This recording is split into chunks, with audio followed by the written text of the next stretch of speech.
our existing expertise in decarbonization and infrastructure, it's a perfect partnership. I completely agree with Larry.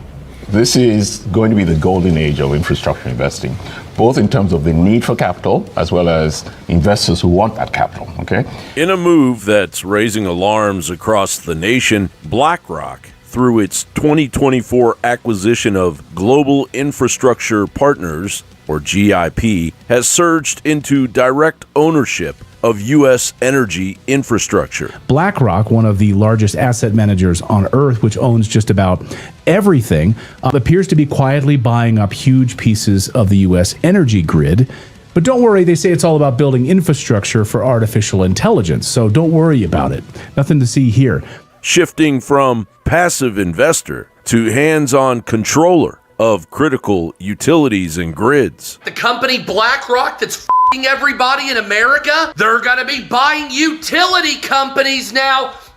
That's right, utility companies. They've already purchased an electric company up in Minnesota. You. They have plans to invest hundreds of billions of dollars into the utility market here in the United States so you can watch your electricity and gas bills go up to nosebleed levels. The Minnesota Public Utilities Commission approved a $6.2 billion takeover of Elite, parent of Minnesota Power, by a BlackRock-led consortium with Canada Pension Plan in October of 2025, granting private equity majority control over power serving 150,000 customers. This $6.2 billion deal follows months of debate and pushback from groups across Minnesota. It is not always going to be in the financial best interest of BlackRock to keep our rates as low as possible. That's not the business that they're in. They're in the business of making profit from as many things as possible. I'm a Minnesota Power customer. So if you have read stories over the years about beloved brands like Joann's or Red Lobster being driven into the ground by private equity, now imagine if that was your utility, because that's where private equity sector is going. As they have extracted all of the value out of the retail and service sector that they can, they are increasingly turning their attention to infrastructure and the things that make up the material basis of our lives. Meanwhile, GIP is in advanced talks for a potential $38 billion acquisition of AES Corporation, which is a major player with renewable assets nationwide. Larry's team drafts the game plan for restructuring portfolios, valuing toxic assets, and bailing out collapsing banks. Larry Fink had turned the greatest financial disaster of a generation into his greatest triumph. While American finance takes years to rebound, he emerges with friends in high places, more money than ever, and what he's always wanted: the influence of a president, a company like a world power, without a single campaign nor a single vote, true power. And while no one was taking notice, he has created a playing field where, no matter what, BlackRock always wins. Thousands of miles of overhead pylons will be erected to connect offshore wind farms, solar farms, data sheds, and millions of cars and other renewable sources to that national grid. In Texas, BlackRock's footprint grows via GIP-owned firms like Eolian, developing massive battery storage projects such as the Padua complex near San Antonio to stabilize ERCOT amid retiring fossil plants and exploding AI-driven demand. Blackstone is currently in the process of purchasing the Texas-New Mexico grid. BlackRock actually started under Blackstone, and while they still claim that they're separate now, if you look at their yearly reports and their quarterly reports, they still push the ESG narrative. The Texas Attorney General here has a lawsuit against BlackRock for that very reason, where they were manipulating the grids and pushing solar and wind technology and offsetting coal and oil and gas because of them pushing this ESG narrative. Consumer advocates and experts warn of profit-driven models loading debt onto the utilities, slashing accountability, and hiking residential bills to subsidize big tech clients, eroding public oversight of essential infrastructure serving millions, and private equity prioritizes returns over resilience. John Bound reporting for InfoWars. Hello and welcome, everyone. Hope you guys are doing well out there. 9:05 p.m. on 12/21/25. This is your host, Doug Diamond. You are at the Diamond Report Live, and let's take a look at the news. We've got lots going on, as usual, it seems like. I think I say that every week. But you'll notice the screen isn't quite as packed full of different things and various graphics and stuff. Had a few requests. Well, one or two in particular. People asked me to tone that down a little bit. So, yeah, we'll see how it goes. And most of the information as far as linking and things like that you would need to get to any of the Diamond Report information, most of that is in the description box below this video. So thank you guys for being here tonight. I really appreciate it. So it's Christmas week. How did that happen? I don't know. So trying to figure out. 12/21. We just have a few days left before Christmas Day, and I know many of you guys probably have big plans with family and so forth. I know we do. So let's take a look at the news, and then we'll talk about things as we progress tonight. Just want to say hello to everybody in chat. Got a few folks in there, Miss Emily, of course, and Susan, and several other folks. So hello to everybody in there, Miss Betty. So yeah, we'll come back to that in a little bit. I usually go back through the comments and look at them, kind of take it to the side and look at each and every post by different people more toward the end of the show. So we will save that for a little bit later. Anyway, this first article that I've got pulled up tonight is from Hal's website, halturnerradioshow.com, and Russia confirms no documents on any possible peace agreement now. So that does not sound good. Rumors are circulating throughout Europe claiming a meeting between U.S., Ukraine, Russia, and Europe is in the making toward a peace agreement. Those rumors are false. A possible trilateral meeting between Russia, U.S., and Ukraine is not currently being discussed, according to an aide to Russia's president for foreign policy. And the same person here, Yukashov is his name, went on to confirm that there are no documents on a peace settlement now. Europe and Ukraine are only sowing confusion, which, they want to prolong the war, of course. Says, meanwhile, the Russia-Ukraine conflict continues unabated. European military people have begun telling citizens that they must prepare for war with Russia, and propagandists in the U.S. leaked a phony story to Reuters claiming U.S. intel agencies agree Russia is planning a wider war with Europe, beginning against Estonia, Latvia, and Lithuania. This, too, is flatly denied by the Director of National Intelligence, Tulsi Gabbard. And this is the tweet here where she's talking about this. No, this is lie and propaganda at Reuters is willingly pushing on behalf of warmongers who want to undermine Trump's tireless efforts to end this bloody war has resulted in more than 1 million casualties on both sides. I think it's mostly on the Ukrainian side. Now, they've lost a lot of young men that are Russians as well, but from what I understand, the Ukrainian side is the one that's taking the heavy casualties, and that Russia has effectively already won. So, I don't know. We'll see where it goes. Just wanted to point that out and draw your attention to that particular article. It's on Hal's website, halturnerradioshow.com. And then, let's see, I've got a few articles from needtoknow.news as usual as well. So we'll look at a couple of these and see what news they have on this site. 2 Brown University students are linked to other school shootings. What are the odds? 2 Brown University students, Mia Tretta, who was reportedly shot in the stomach during the school shooting at Saugus High School in 2019, and Zoe Weissman, who was nearby during the Parkland school shooting in 2018, have dominated in the media and set the narrative. Former CIA agent Kevin Shipp said that it is suspicious when victims and survivors appear on the scene at multiple suspected false flag or staged events that are unrelated. He explains why shootings at suspected orchestrated shootings are almost always involving only lone shooters. Yeah, it's always part of the narrative, isn't it? So yes, statistically, the chances of a person being in a school shooting twice are exceptionally low, though specific odds vary based on the definition of a, quote, school shooting. statistical probability, independent odds. If school shootings are treated as independent random events, the odds of being involved in two separate incidents are estimated between 1 in 100 million and 1 in 1 billion. So, and yeah, now there's 2 students who survived the shooting at Brown in Rhode Island and supposedly survived the other 2 as well. Parkland and one other shooting, I guess. So, yeah, the whole thing's really suspicious.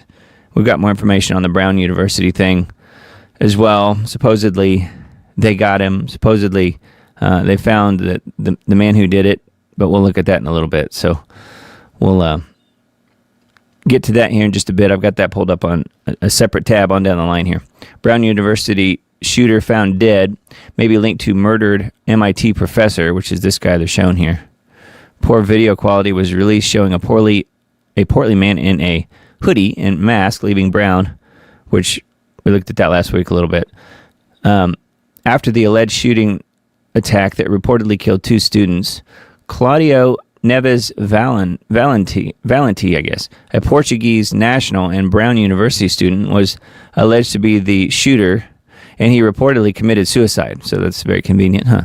He's also the suspect in the killing of MIT professor and fusion energy physicist Nuno Lourio,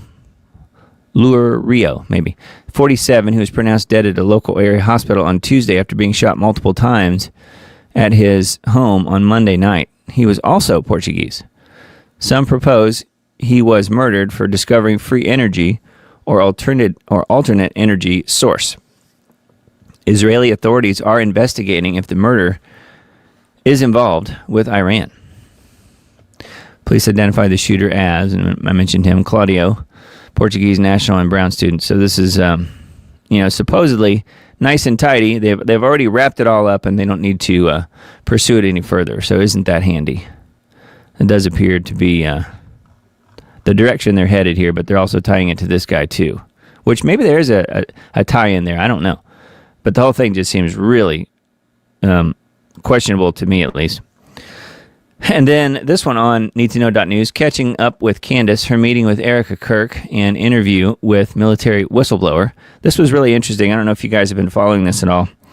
I did over the last few days, and thought it was very interesting, very telling. Candace Owens met privately with Erica Kirk, yes, here in Nashville, not too far from where I am, actually, and was criticized for the lack of transparency and was accused of cutting a deal. Owens interviewed Mitch, quote-unquote Mitch, a military man who said that he saw Charlie Kirk's security chief, Brian Harpole, and Erica Kirk, and a congressman on a military base in Arizona on a secret meeting the day before Charlie was assassinated. Yes, and it's very believable. It sort of doesn't really sound like it when you look at the article here, when you're reading through this. But she does a good job of establishing Mitch's credibility and his long history with the military and how he really was there on the base for sure. Now, of course, you can't verify what someone else saw. There's no way to do that. And Candace makes a good point of saying that over and over. But to me, he came across as very believable. So I don't know if you guys have seen that or not. But I will try to remember a link to that in the Substack post that I send out. But it's here on this article on needtoknow.news. Top comment from Candace's audience regarding the private meeting between her and Erica was, transparency is never found in private meetings. That is where deals are made. Candace defended her action by saying that the private meeting was the only option offered by Erica Kirk. Candace said that Erica did admit that there was a message from Charlie about him fearing he would be killed the night before he was shot, and that the message was sent through signal rather than a text, and may have said that the left wanted to kill him rather than the ambiguous they, quote, they want to kill him. So she's just, from what I can tell, mostly just asking questions about her friend, trying to get to the bottom of this. Has she made some outlandish type of jumps in conclusions? I don't know, possibly. But it seems to me like most of what she's saying is based in what she's discovering. So I would say that, if you haven't followed this at all and are interested in it, her YouTube channel does a pretty good job of summing up all of the various and different things that have happened in this whole saga with Charlie Kirk. Says on Thursday, Candace interviewed Mitch, who's a former military man, and what he saw at the Arizona military base at Fort Huachuca. Mitch claims that he was with the U.S. Army Joint Task Force 6 35 years ago near the Mexican border, and that his team at that time discovered a cartel tunnel that said was used to smuggle 60 to 80% of the cocaine coming into the U.S. back at that time. He claimed that the U.S. was partnered with the cartels. He also said that he'd been threatened for decades. So, you could go down the road of, okay, why is he still alive then? But he really did have to hide his identity from what they've said here in the interview and what she's talked about as far as Mitch goes here. Mitch wanted some answers, and he walked into Fort Huachuca on September 9th, the day before Charlie was assassinated, seeking old records, and stumbled into a high-security, buzz-filled meeting. He said that he was 95 to 99% certain that he saw Erica Kirk in a ponytail with her striking blue eyes with Brian Harpole, the head of Charlie Kirk's security team. Mitch also said that Congressman Mark Amoti was there, who is from Vegas, the Vegas area. Other commenters supported her and wrote a reminder that Candace called a false flag attack happening in mid-December, and people are citing the Bondi Beach attack in Sydney. Here's her first tweet from November 28th, 2025. They have been signaling that a 9/11 style attack is coming the second week of December. So save this tweet, it will age well, Candace says. So this was posted from her on 11/28/25. Again, they have been signaling that a 9/11 style attack is coming the second week of December. Well, we're already into the third week. Save this tweet, it will age well. So yeah, I mean that was actually last week, right? Well, anyway, yeah, that would have already passed. So I'm not sure that that's really aged that well, in all honesty. But we'll see. We'll see where things go. Hopefully she's wrong about that. And then this one is another big story that happened earlier in the week. A lot of people talking about it. Dan Bongino to resign as FBI deputy director. Former podcaster and Fox News presenter and Secret Service agent Dan Bongino is leaving his post as FBI deputy director. He said that he was leaving due to long days and his wife is missing him. He did say, family issues, which, obviously that is part of the job. Megyn Kelly and Glenn Greenwald tried to suss out the reason for Bongino's departure after serving less than 1 year. Yeah, it's only been a few months. There has been a great loss of confidence in him and the FBI due to the Epstein debacle, and when he and Kash Patel insisted that Epstein killed himself. Yes, he lost a lot of credibility when he did that. Bongino contributed to the arrest of the alleged January 6th pipe bomber, Brian Cole, which we've talked about that before. Although many critics believe Cole is a patsy and that a female Capitol police officer is the person who planted the pipe bombs at the DNC and the RNC. If the pipe bomber is the female Capitol police officer, it would show that that J6 was a federal government operation, which I think everyone pretty much knows that it was at this point. Will show that it was a federal government operation and it would have serious consequences. Some critics believe that Cole is part of the cover-up. The statute of limitations on the J6 pipe bomber case expires in mere weeks on January 6th, 2026. So isn't that handy? So yeah, Bongino leaving the FBI. Not too surprising. I think he's mostly, it may be family issues in part, but I think he's also worried about his reputation. He's probably realized that when he got there, he was in way over his head as far as the swamp goes. So I think that he is simply trying to save face and get back to his podcasting career, which, I don't know. He's lost a lot of credibility to this point. I'm not one that had ever really listened to him. I'd seen clips of him before, so I can't really speak to that as far as the podcasting part goes and his reputation. But I think there'll be a lot of people who won't tune in just based on some of the lies and stuff that have been told during his time at the FBI. So I don't know. We will see. All right, need to know.news. One more from there. Thought this one was interesting just because this representative is from the area where I am. Representative Andy Ogles pushes for repeal of 1965 Immigration Act and to, quote, deport them all. I read that and I'm like, whoa, I like the sound of that. Let's see what he says.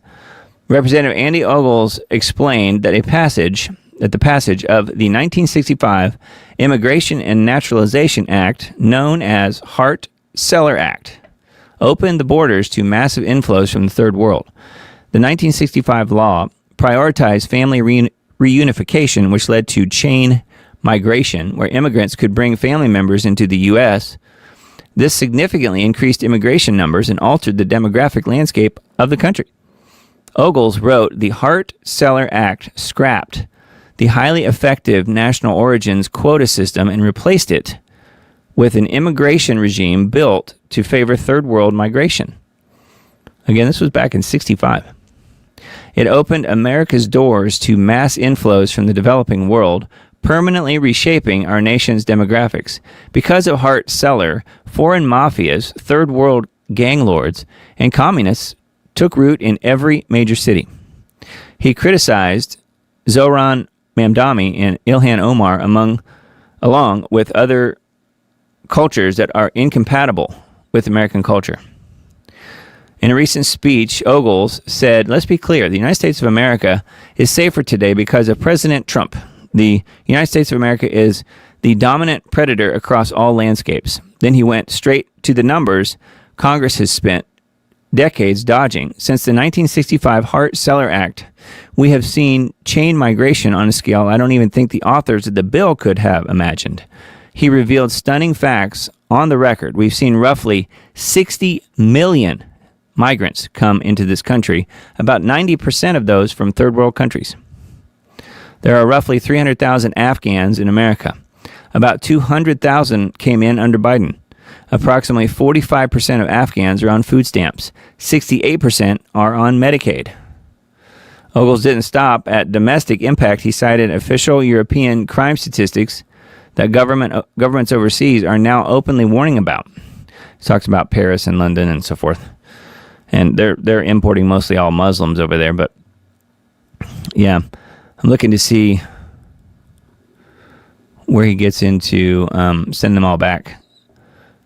X posted a long message from Geiger Capital, also reported by Trump on Truth Social, that advocating returning the Immigration and Naturalization Act of 1924, which strictly limited immigration to certain European countries and banned it from the third world. But Ogles went a step further. He explained what happened to the 1924 Act. The passage of the 1965 Immigration and Naturalization Act, known as Hart-Celler for Democrat Senator Philip Hart of Michigan and Democrat Representative Emanuel Celler of New York, the law opened the borders to the third world. He strongly suggested that Hart-Celler must be repealed by asking a rhetorical question about it, but from there he continued posting about the baleful effects of immigration, two of which are the election of anti-American leftists such as Ilhan Omar and Zohran Mamdani. He's just asking the question, should we repeal the act? So yeah, send them all back, he says. I can't say I disagree. It is a source of much of the problem.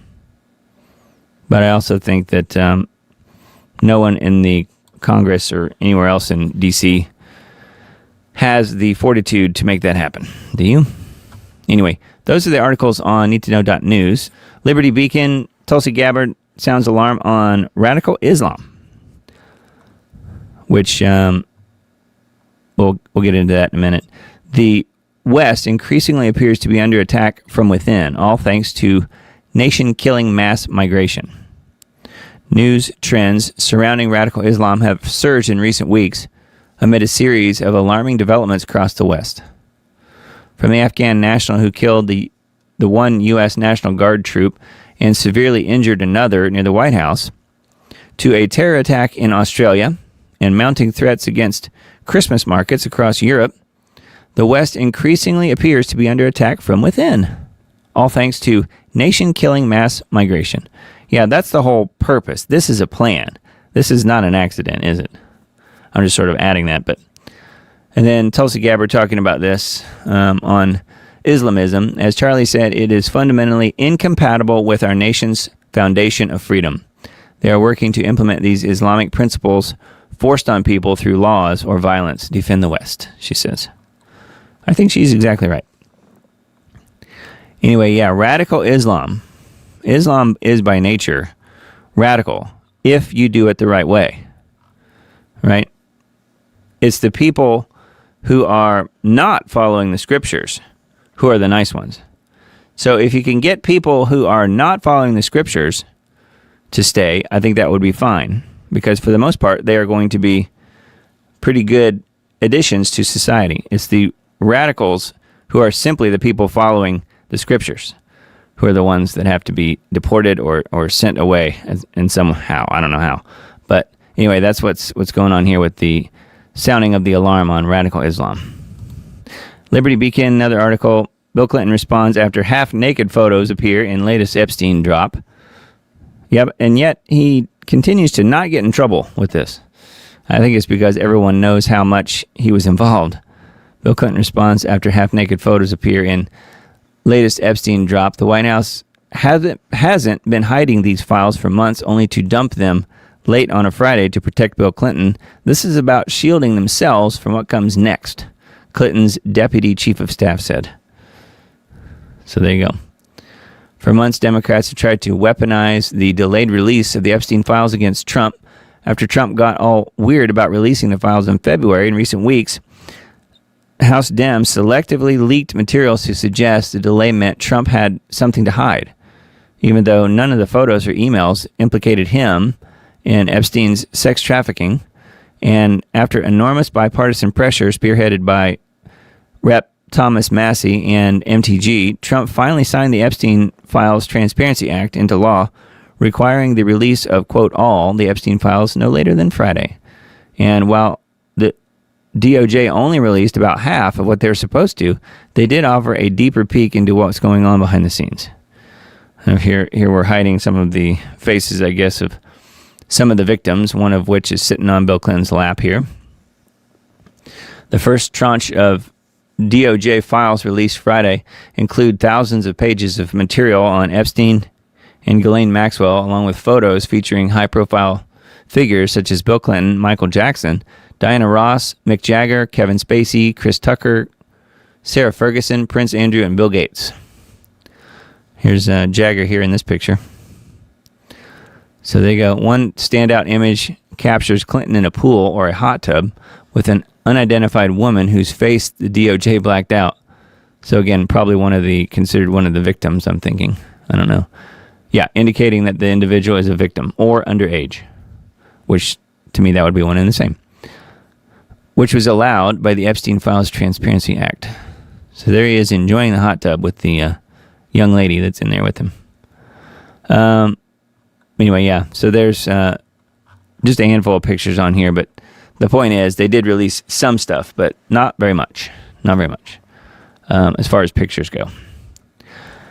C19 VAXX myocarditis death in boys is a very small price to pay. So says Paul Offit, fired FDA advisor, says 5-year-old boys' lives are expendable when it comes to proving Big Pharma's research on safety. Yeah, as long as it's not his 5-year-old boy, I guess. It's fine. A fired FDA advisor, top vaccine pimp Paul Offit, speaking with Big Pharma mascot Dr. Mike, is dishing out the BS again.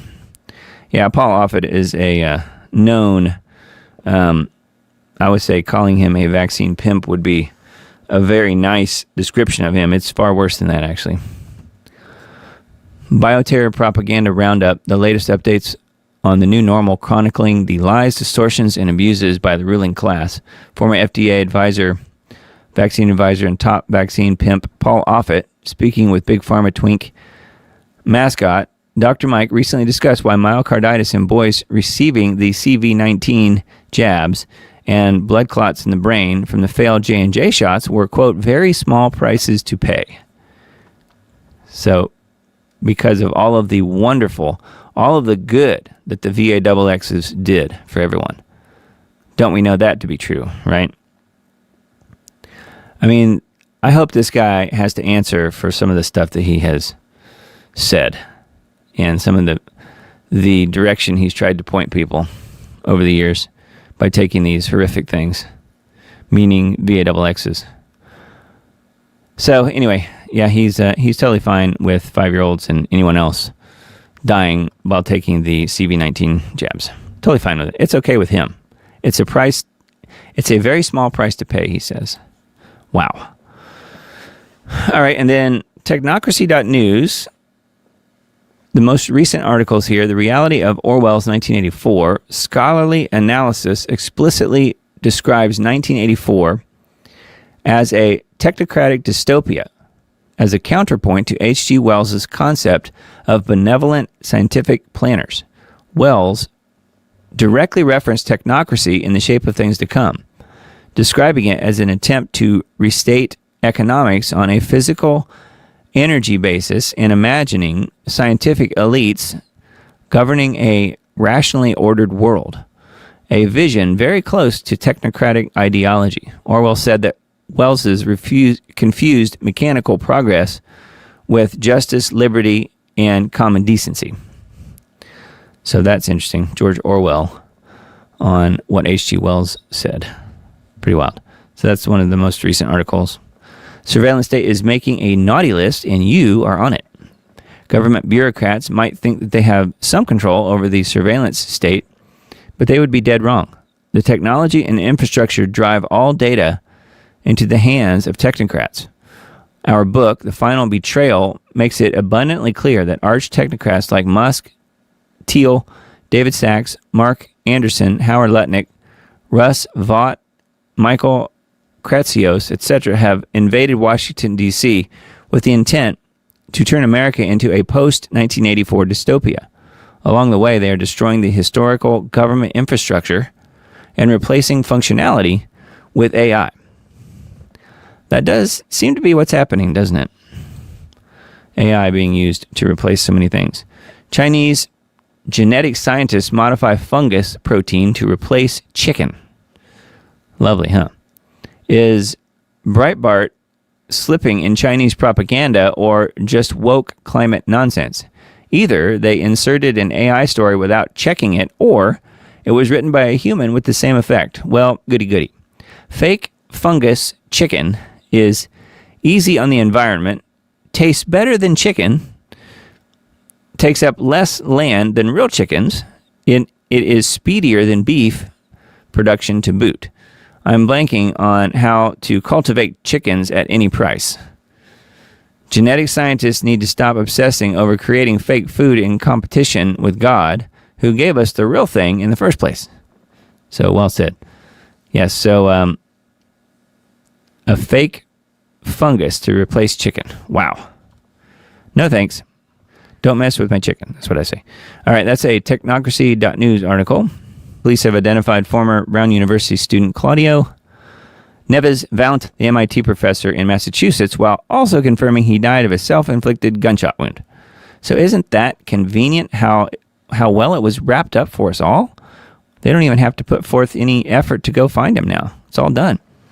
In an undated handout photo of Brown and MIT gunman Claudio Valenti, 48, who was found dead of a self-inflicted gunshot wound on December 18th. So I don't know. Maybe, perhaps it is the correct guy. I don't know. I have my doubts. One of the crazy things that happened this last week with this, before this broke about them finding the body here of this guy, was that Brown University removed a page from their website of a Muslim faculty person who they were worried was going to be doxxed because he looked exactly like the person in the video, the surveillance video, the ring camera footage, walking up and down the different streets and stuff around the university there. And, built very similar to this guy. So maybe there's no connection, but it is interesting that Brown University first went there. They wanted to defend their administrative person, whoever he was, Mustafa something or other, and they removed his picture from the website to protect him. because then that got me thinking, well, that makes sense that he would have access. If he was involved, he would have access to just walk right in and probably not have to report to any sort of security or anything like that if he was involved. But they're saying, of course, that it wasn't him at all. It was this guy. What's his name? Valente. So I don't know. But of course, they're connecting it to the other person that was shot and killed as well. The engineer here. Valente studied in Lisbon with MIT nuclear science professor Nuno, whom he shot dead in his Brookline, Massachusetts home on December 15th. So here he is here. 48-year-old former physics student with the Miami address. So I don't know if they can actually place him at this guy's house or not. This guy was the one that was shot and killed. But the whole thing just seems really strange to me. How it's all wrapped up nice and tidy now. So anyway, that is a New York Post article, and we'll link to this in the Substack post that I send out. Probably be on Tuesday this week. Brown University shooter identified as Valente, legal resident from Portugal, age 48, and a graduate student at Brown. So perhaps that was him. It's hard to say. Thought this was funny. The picture of the hearse here, it says the Clinton Foundation witness removal. Pretty funny. Yeah, anyway, that is an X post here. And then after a conservative was assassinated at Brown, President Trump makes his move.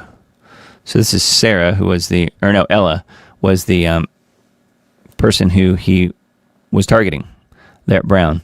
After a conservative by the name of Ella Cook was assassinated at Brown, the details didn't just trickle out. They had to be dragged into the light thanks to the woke officials who were overseeing the case. What authorities are now confirming raises questions the media clearly hoped wouldn't be an issue, starting with who the shooter was and how he got there and why certain facts were slow-walked.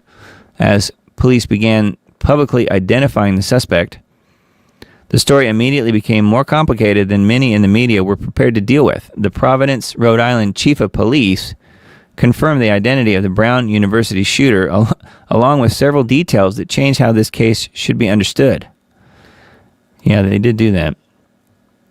Breaking, Providence, Rhode Island chief of police said the Brown University shooter was a Portuguese national named Claudio Valente.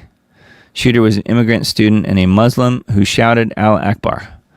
This is why Brown covered it up. Yeah, there were several people that were saying that he did yell that as he was shooting people. They wanted to protect an immigrant student. They should be held accountable. Part of their settlement agreement with the Trump administration was to limit the amount of foreign students and to have stricter standards for foreign students. And then here are the two students that were killed. The killer was a foreign national, an immigrant student who was found dead by suicide before a motive could be fully examined. Some believe that's a very convenient outcome for the left. It sure seems like it, doesn't it? Again, I don't know that we'll ever know what's going on here. And I'm not sure the feds were involved. So I think this was simply a dropped ball on the part of the local law enforcement, as far as I can tell. The Rhode Island Keystone Cops. That is what it seemed like. Anyway, that is a Revolver article. And then it says, watch, Rhode Island police are giving the Keystone Cops a run for their money. You thought I was teasing, didn't you?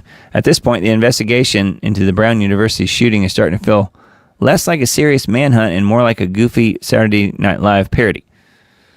This is one of the most surveilled campuses in the country. They have cameras on every corner, keycard access everywhere, and an Ivy League security apparatus that rivals some small cities, for crying out loud. And yet, days later, authorities are still asking the public for, quote, any incidental detail, while releasing grainy footage on a short, fat dude walking outside in the dark, which I mentioned a little bit ago could pass for either one of the two people.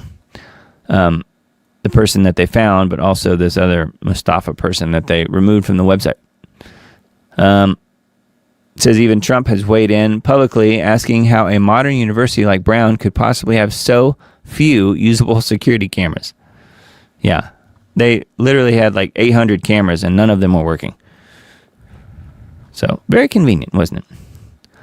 That's always the way it works. I remember there was no cameras that were working on the Pentagon either when 9/11 happened. Those cameras all were just mysteriously stopped working. I don't know. Just what happens. You know, when you have days where physics don't matter, then I guess it's possible. Which clearly 9/11 was as well. So here's the guy with the guy that they supposedly found, and we'll never know, will we? But yes, the Keystone Cops of Rhode Island. Fundraiser for Australian hero who disarmed terrorists during Bondi Beach. Some people are saying Bondi Beach. I don't know which it is. Mass shooting surpasses $2.6 million. Ahmed Al-Ahmed was shot twice while wrestling the weapon away from alleged attacker at the Hanukkah celebration. Yeah, what they don't tell you here is that he was shot twice, once by one of the assailants, I think in the arm. That's why he's got his arm all bandaged up here. But as he's walking away, trying to go get help for the gunshot that he received, he gets shot in the back by one of the Australian police. Isn't that nice? That's the main people that they're shooting are the people trying to help. Anyway, yeah, it says as of Sunday morning, $2.64 million have been raised through nearly 45,000 donations for Al-Ahmed, Syrian-born Australian Muslim who was one of dozens wounded during the attack when the second gunman fired on him. Yeah. In a moment of chaos and danger, he stepped forward without hesitation. That's something the police don't really like you to do, is it? The organizers added that the campaign was created to show gratitude and support for someone who demonstrated incredible courage when it mattered the most. Footage shows from the scene where Al-Ahmed, a father of two young daughters, ages 5 and 6, sneaking up behind the attacker as shots are fired off camera. He's then seen tackling the gunman and wrestling the weapon away from him before turning the weapon on the attacker and holding him at gunpoint. Yeah, what I'm looking for, though, is do they bother saying, because that's what happened. He did turn the gun on the attacker, yes. He didn't shoot the attacker like many people probably would have done at that point. He turned and tried to walk away, and that's when the police shot him. This guy. So, way to go, Aussie police. I mean, they're almost as good as the Rhode Island police, aren't they? Really makes you wonder who your enemies are. January 6th, provocateur Jake Lang threatens prison break for Tina Peters. I saw this and I'm like, that's probably not a bad idea. She needs to be removed from prison for sure. This type of inflammatory theatrical rhetoric is contrary to who Tina Peters is, what she stands for, and undermines her lawful actions. Yes, of course, that's true.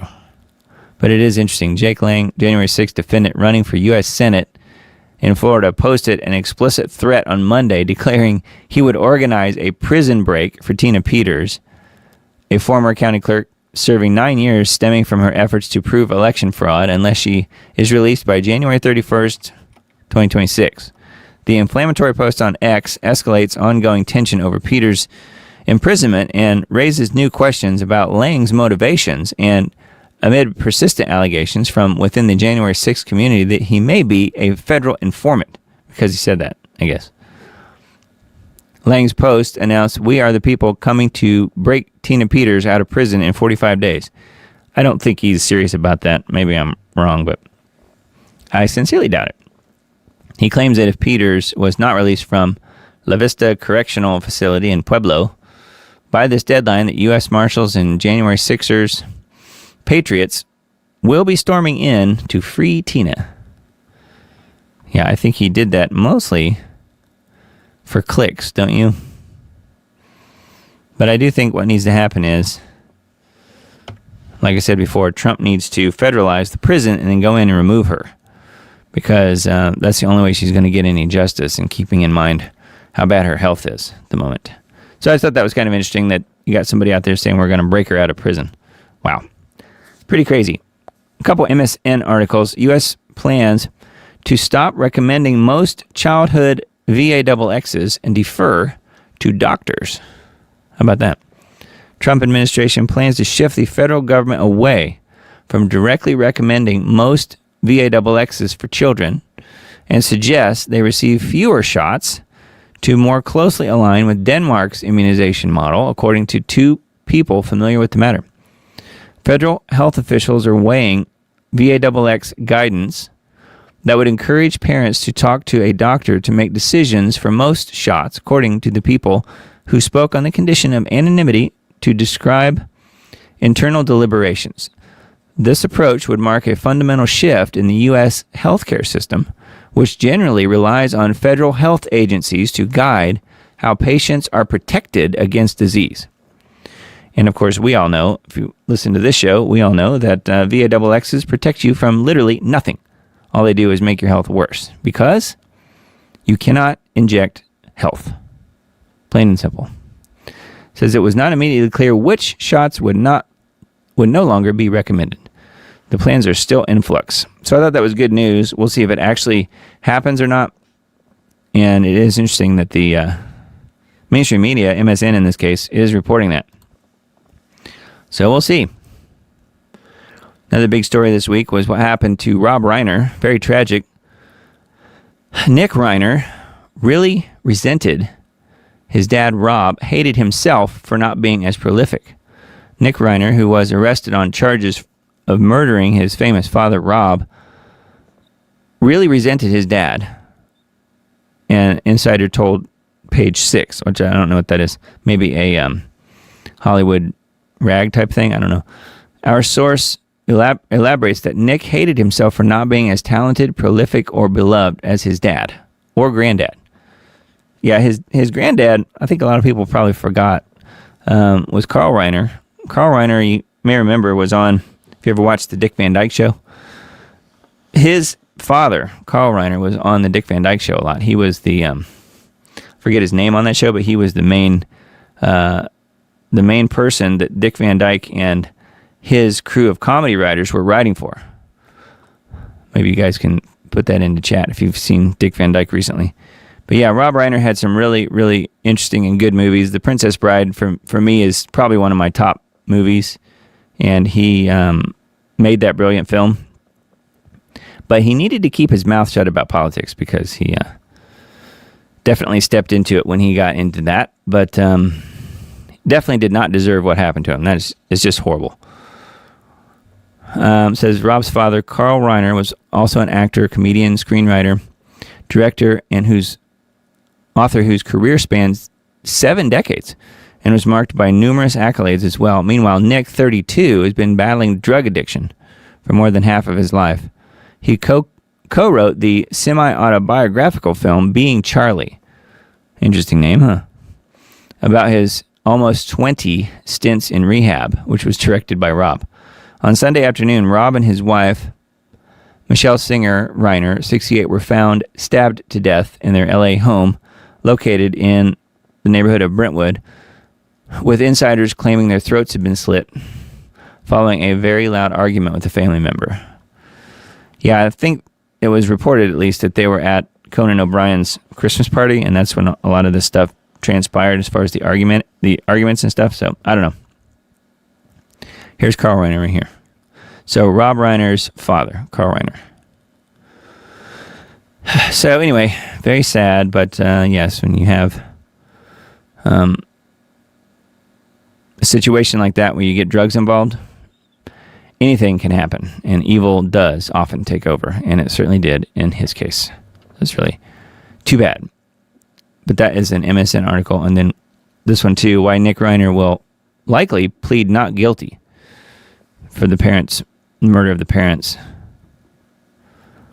He struggles with schizophrenia. That's why. He reportedly been diagnosed with schizophrenia before his parents' stabbing deaths, and the medications he was taking were allegedly making him act erratic and dangerous. You know, that's probably true, honestly. These drugs that they get people on can really cause all sorts of new problems. And says about a month ago, doctors reportedly changed Nick's meds, at which point he became, quote, out of his head. So it sounds like it. Sounds like it. Again, really sad, but I don't know. I'm not sure if he'll see. I mean, they're going to punish him. Obviously, they have to because he did the deed. But it's too bad that it had to come to that, and that the one of the main reasons is most likely all of the drugs that were involved. Seems like. And then another tragic story from earlier in the week. Plane crash. NASCAR champ Greg Biffle's wife, Christina, sent a chilling text to her mother just moments before the fatal plane crash. So this is Biffle, his wife, and 2 kids. Christina Biffle, wife of NASCAR champion Greg Biffle, reportedly sent a chilling text message to her mother just moments before the fatal plane crash that tragically killed the couple and their family. On Thursday, just before her death, Christina, 35, texted her mother and said, "We're in trouble." Quote, "We're in trouble." Although it was initially reported that 6 people died in the crash, authorities later announced that 7 people had died after the Biffle family's Cessna private jet crashed while attempting to land at Statesville Regional Airport in North Carolina on Thursday. They'd been headed to Sarasota, Florida, where they're going to visit a family friend. So, very sad. But yeah, very tragic. And once again, another plane crash. Seems to be never ending. That is an OAN article. And then Headline USA article I pulled up. Legal immigrant hits ICE agent with an SUV and then bites another one. He rammed his SUV into an ICE vehicle, striking the second agent, prompting the shots, which did not hit him. So things are getting crazy out there. These ICE people just trying to do their jobs are the ones that are bearing the brunt of people's attacks. Of course, it's all coordinated. We know that. An ICE agent fired shots Sunday at a Cuban immigrant living in the U.S. illegally after the man struck the agent and another one with an SUV in Minnesota's state capital. The man also bit an ICE agent as officers subdued him outside his apartment after he tried to flee on foot. Wow. So it's just getting crazier with the whole ICE thing. Anyway, that's a Headline USA article. And then, yet again, another black on white stabbing. And because the people involved, the perpetrator involved, was of the proper color, you won't really hear this story in the mainstream. Black Texas teen held on... So again with Texas, this happened, the other one happened at the football game months ago. That was also in Texas. Black Texas teen held on $3 million bond after fatally stabbing white classmate with scissors multiple times in the neck. Students reveal lack of discipline in previous infractions involving weapons and assault. So they didn't take care of the problem when it happened back then, and now this young man is dead. 18-year-old Texas teen Andre Matthews appears in court after murdering 16-year-old Andrew Meismer in school with scissors. Yeah, and what's crazy is all they did was basically just resume school again right away. I was looking to see if... Here, students protested the violence, calling for justice for Andrew earlier in the week. They're not separating these kids that clearly aren't fit to be in a normal classroom environment and are a danger to other students. So they could have stopped it, and yet they didn't. The lack of discipline is likely due to the school practicing now rescinded Obama and Biden era DEI practices that told schools to look the other way when blacks commit crimes or break rules or face revocation of funding for alleged violations of Title VI of the Civil Rights Act of 1964. So there you go. I don't guess it says it in here, but yeah, they barely even stopped class for this murder. I mean, I'm just kind of joking in a way. They did, but they were back in school like right away. Instead of, shutting it down for a number of days and having a group session with the kids and all this stuff like you would think that they might do, given the fact that it happened while these students were all in class. They didn't do that, though. So, I don't know. It remains to be seen. I think I may have another tab pulled up on that story. If not, though, I'm sure be reporting on that one again because there's certainly more to come on this particular story. I don't think it's going away anytime soon, unfortunately. And then, along those lines, again, black on white, horror, 75-year-old Seattle woman loses her eye after serial assaulter known to cops hits her face at full force with a wooden board with a screw in it. Here's a wooden board with the screw. Surveillance footage shows Viagela P, P-E-A, approached Markin and swung the wooden club with full force at her face. And here she is. Bystanders rushed to Markin after she hit the ground. She was rushed to a nearby hospital and treated for facial injuries. Family members told the news here that Markin lost eyesight in the damaged eye. P has a long rap sheet and has been booked 8 times this year for assault, indecent exposure, unlawful use of weapons, malicious mischief, drugs, and property destruction. So, and then they just turned him loose every single time. He was arrested in 2011 for stabbing 2 people. One of the victims 8 times, but he was only sentenced to 18 months of community custody, which is barely a slap on the wrist. To take a wood club with nails, I think it was screws, and hit her at full force in the face. I don't understand it, the victim's son said. Yeah, it's meant to confuse people and terrify them. It is a form of terrorism. That's what it is. It's all planned.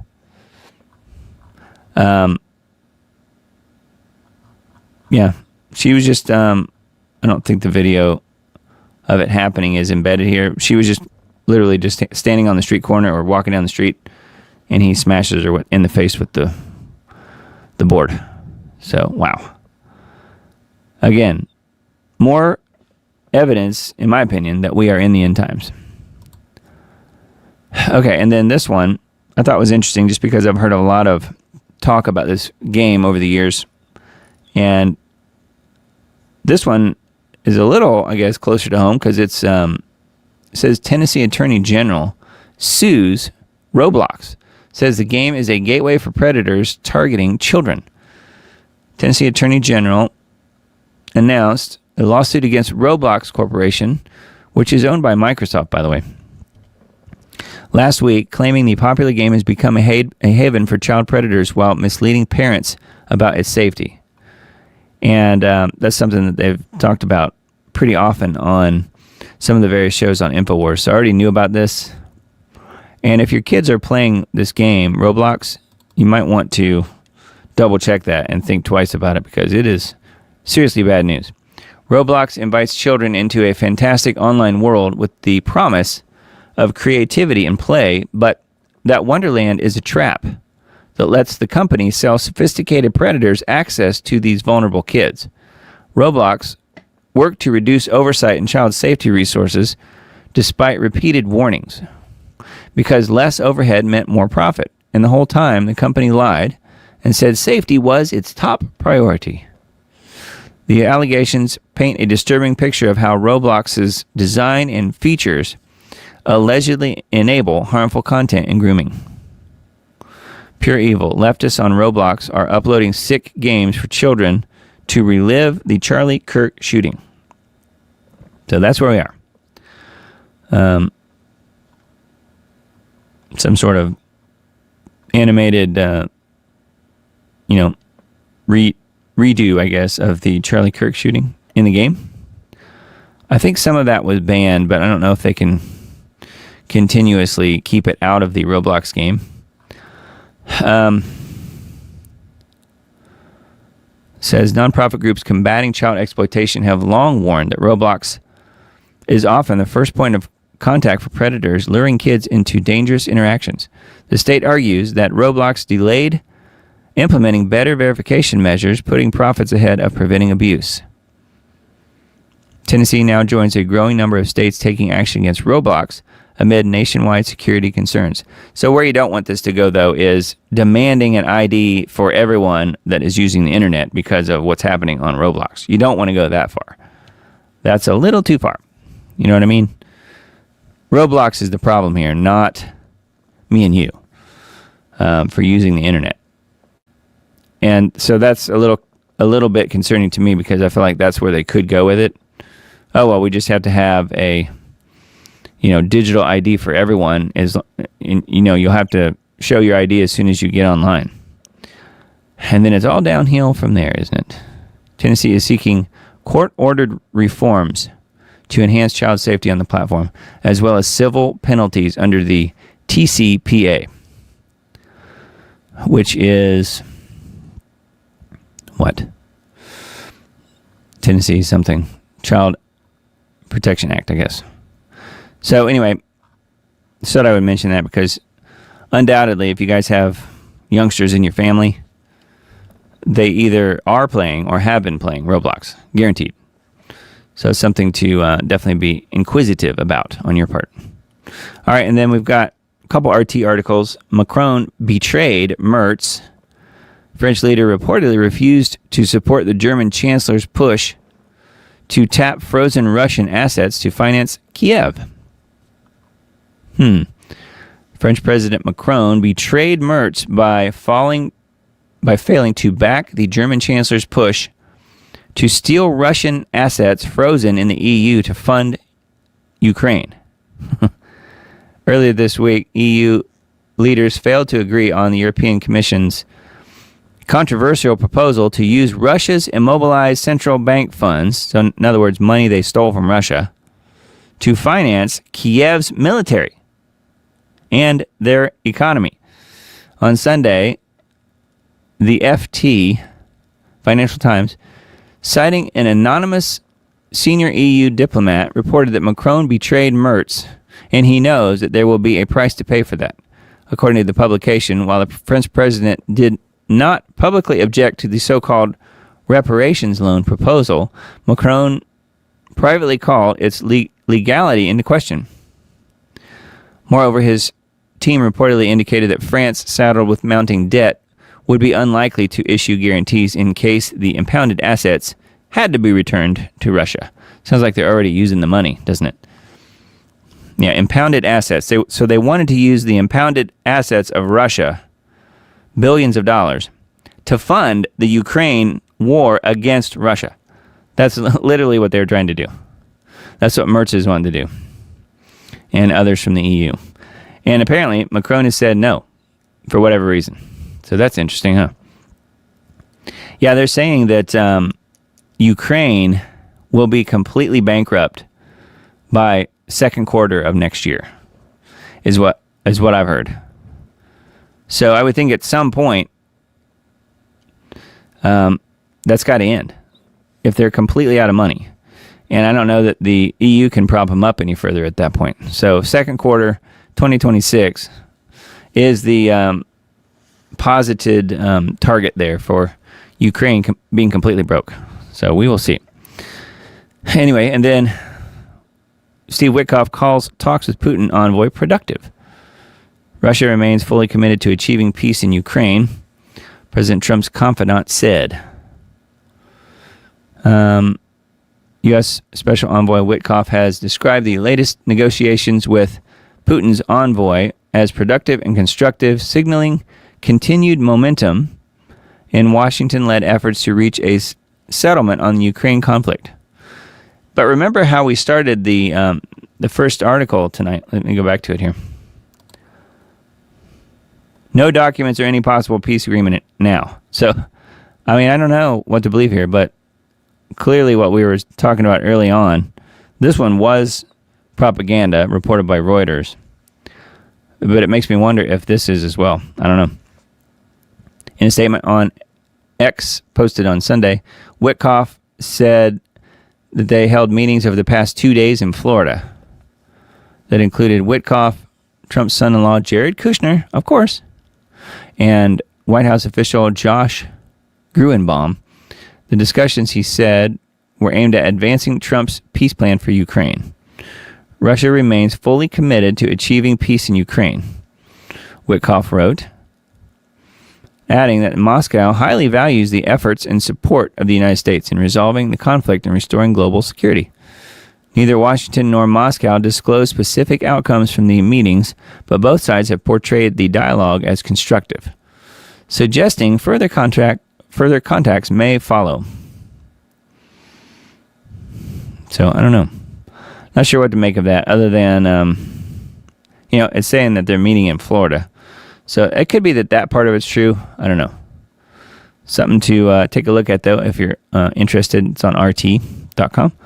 And then this one, too. This one's on Sputnik, though. Russia will adhere to positions discussed in Alaska. And in other meetings with the U.S. representatives, the Kremlin aide, Yuri Ushkatov, had said on Sunday. That's kind of what we were talking about already. We will adhere to what we agreed on in Anchorage and the other meetings with U.S. representatives. So, I mean, Russia is the adult in the room here. That's kind of where I'm at with it. And we're very lucky that they haven't decided to engage further into World War III, because they very easily could have by now, and they have not. They've been very thoughtful with their different moves in this whole situation. So, I don't know. We'll see where it goes. That one's a Sputnik article. And then Information Liberation, there's only one new article this week. ADL, 7 largest Jewish communities hold biweekly meetings to share tips and draft legislation. The 7 largest Jewish communities on Earth hold biweekly Zoom meetings organized by the ADL to share tips and draft legislation that might work in other countries to advance their people's agenda, and the leaders of the ADL themselves have revealed. So there you go. They call themselves the J7. Of course they do. The J7. 7 largest Jewish communities in the world, holding biweekly, I guess, Zoom meetings in order to track what they're all doing and organize for the greater Jewry, if you know what I mean, for Zionism. So anyway, kind of scary. That one's an Information Liberation piece. And then I came across this. I have not watched it yet, but I wanted to link to it in case you guys are interested in this. Exposing the top 5 lies about the Book of Enoch. And I thought, okay, well, that sounds kind of interesting. And I know there are several faces here in the beginning part of this video that I know you would recognize. Tim Alberino being one of them. Says, the Book of Enoch, the Book 1 of Enoch isn't what people think it is. This video will investigate the top 5 lies that influencers have been using to promote Enoch as something that it's not. So I may watch this and see what this is all about. This is kind of an interesting idea. Anyway, it's on a channel called Abraham Overcome Babylon. Fairly decent sized channel on YouTube. All right, and then Zero Hedge article. DOJ drops new Saturday Epstein files, deletes Trump pictures. So that's interesting. DOJ released 3 new folders of Epstein files on Saturday. It says folder number 5 contains mostly what appear to be hard drives and media from both Epstein's lockup and the New York Metropolitan Correctional Center and his property. They also appear to have deleted a file contained in the initial release, see below, that contains a picture of Donald Trump. So So anyway, there's hard drives and CPU here. Another hard drive. Western Digital. I can tell just by looking at it. Folder 6 is mostly court filings related to Epstein and Maxwell's cases. Folder 7 contains information from Epstein's 2007 prosecution. We will update this post if anything of import emerges. Also, since the DOJ placed everything in a PDF file that makes it difficult to navigate, you can browse the first tranche of Epstein files here, which is a link to a site called Epstein Files Browser. And then it says, hilariously or not, the DOJ appears to have deleted a picture with Trump post-release. If you look at folder 1 from the initial release here, which is taking you to a justice.gov website page, document number 468 is now missing. Yeah, you can see it. 467, 469. 468. What was 468? We happen to have it right here. And whose picture is in that drawer? Well, it says Trump, but I'm looking for it. It's kind of hard to see it. Apparently, there's more. In addition to number 468, the image of President Donald J. Trump, at least 18 other documents and files are discovered to have been removed overnight by the Justice Department from what was released yesterday as part of the Epstein files. I guess they thought no one would notice that they're missing a number when it goes from 464, 465, 466, 467, 469, 470. I guess they thought no one would notice. I mean, how ridiculous is that? All they had to do was renumber the files after the one they removed, and then people would never have known. So unbelievably juvenile and silly. It says the 680 pages released yesterday were entirely redacted. Oh, and here's Epstein's estimated net worth as of June 30th, 2019. His total assets as of June 2019 were $559 million.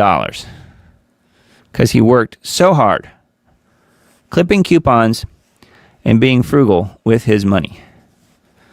Says, what were you expecting? The long-awaited Epstein files were released a few hours ago by the DOJ as required by the Epstein Files Transparency Act. Solid collection of new pictures and files with massive redactions throughout and no bombshells yet. So anyway, more pictures, more hard drive pictures. David Copperfield in a bathrobe. Not exactly what you want to see, is it? Pam Blondie. Anyway, further information on this Zero Hedge article. Just wanted to mention that one. Pretty wild. PM keeps door open for anti-Semitism Royal Commission. And don't you know, this is talking about Australia. Curbing the spread of anti-Semitism remains a focus for the Prime Minister as he faces growing pressure for a royal commission into the Bondi terror attack. Anthony Albanese told reporters on Saturday safety and other community support measures continue to be rolled out. In other words, we're going to punish the white people even more. We're not doing it enough, so this gives us license to do that. So that's what they actually mean. Not the Muslims, not the people who perpetrated this crime. No, they're free to go. They're free to live their lives. They're free to commit other terrible acts of violence. Totally fine. We're going to punish the white people who did nothing. That's what he means. So I just thought I would reinterpret that for you a little bit. Anyways, that is Australia for you. So, yeah. They're going to be going hard and fast against anti-Semitism now. Trump announces warrior dividend of $1,776 to every U.S. soldier in primetime speech. Gee, I wonder how he came up with that number. President Trump, in a rare primetime address to Americans, said, "I inherited a mess from the administration of former President Biden.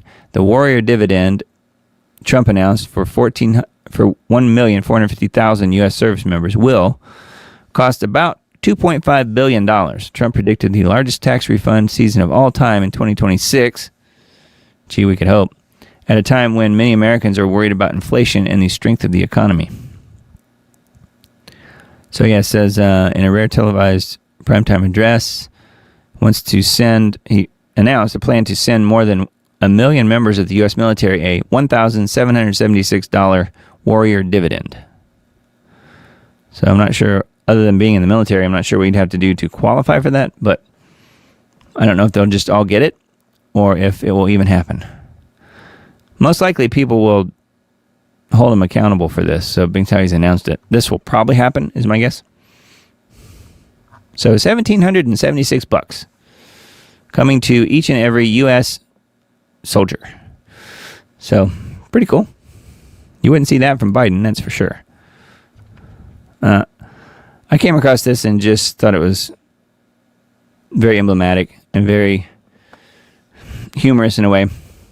From Menachem Begin, the sixth Prime Minister of Israel, in a speech to the Knesset in 1982, says, quote, "Our race is the master race.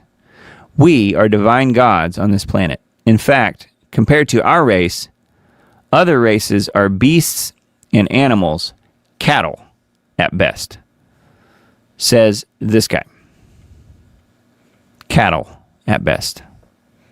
So just remember that. So that is an interesting one, huh? Yeah, and then back to Australia again. Australia launches biggest gun buyback in 30 years after the Bondi Beach terror attack. Because that's what the criminals did. They went and legally purchased their guns. Because that's what criminals do. They follow the law, by definition. Prime Minister announces first firearm buyback since Port Arthur massacre and designates Sunday a national day of reflection in honor of Hanukkah shooting victims. Yeah, he said to make sure you put a candle in your window at a certain time. Yeah, that's their solution to this. Put a candle in your window. That's going to fix it. The federal government will launch a new gun buyback scheme in response to the Bondi Beach terror attack, and what Anthony Albanese says will be the biggest collection of weapons since the Port Arthur massacre nearly 3 decades ago. It comes as New South Wales announced a suite of gun control measures, including capping the number of firearms most recreational shooters can hold at 4. Cost for the buyback, which is expected to see hundreds of thousands of weapons destroyed, will be split between the federal government and the states. I came across this and just thought I would read through it just because I think it's very telling. And let's start with the bottom part here. This is a letter to Karl Marx from Baruch Levy, I guess, somewhat known Jewish person here, dated June 1st, 1928. Again, Baruch Levy wrote a letter to Karl Marx June 1st, 1928. He said, "The Jewish people as a whole will be its own Messiah. It will attain world dominion by the dissolution of other races, by the abolition of frontiers, the annihilation of monarchy, and by the establishment of a world republic in which the Jews will everywhere exercise the privilege of citizenship. In this new world order, the children of Israel will furnish all the leaders without encountering opposition. The governments of the different peoples forming the world republic will fall without difficulty into the hands of the Jews. It will then be possible for the Jewish rulers to abolish private property and everywhere to make sure use of the resources of the state. Thus will the promise of the Talmud be fulfilled, in which is said that when the messianic time has come, the Jews will have all the property of the whole world in their hands." How about that? What do you think about that one? June 1928. So I think that describes what we're seeing, at least to some degree. You know, people get all upset about why is always, all these people constantly talking about what's happening in Israel? Why is it such a big deal? It's because we're in the end times. I don't think a lot of people who are asking that question realize it's because we're in the end times. The focus has returned back to Israel, and it's not just the little country over there in the Middle East, but the actual Israel, which is the people of God. And but that, of course, is not who Baruch Levy is talking about here. He's talking about the soon-to-be nation-state that wasn't even in existence when he wrote this letter to Karl Marx, 1928. That was a full, 20 years before Israel even became a nation. So, anyways, very interesting, huh? That was a neat little piece that I found on Daily Crow. And then this Rabbi Yehuda Kaplan, Trump's pick for combating anti-Semitism, says the State Department is going to have a whole division for fighting anti-Semitism and changing social media algorithms with the help of tech leaders. Meaning with the forced help of tech leaders. That's, I think, what he actually means, but pretty interesting, huh? That is a look at that. That is a X post from a channel called AF Post, America First Perspective. So yes, the Trump's soon-to-come anti-Semitism czar, Rabbi Yehuda Kaplan, fighting anti-Semitism, changing social media algorithms with the help of tech leaders, with the arm twisting of the tech leaders, I think. Of course, some of them are happy to help. All right, and then this one from a website called Israel Hayom, I guess, how NVIDIA plans to teach AI to live in the real world. In an exclusive interview, the vice president of Omniverse and simulation technology at NVIDIA, Rev Laberdian, reveals how they will power the next generation of robots capable of navigating real-world environments. Before a humanoid robot can open a door without breaking the key in the lock, lift a glass without shattering it, or cross a street without startling a driver, it needs to train extensively. Similarly, before a factory robot learns to react to a bolt falling from a conveyor or another robot suddenly slowing in the work path, it must experience these scenarios repeatedly, thousands of times in situations no one would want to test around humans. The robot accomplishes all of this in one place, the simulator.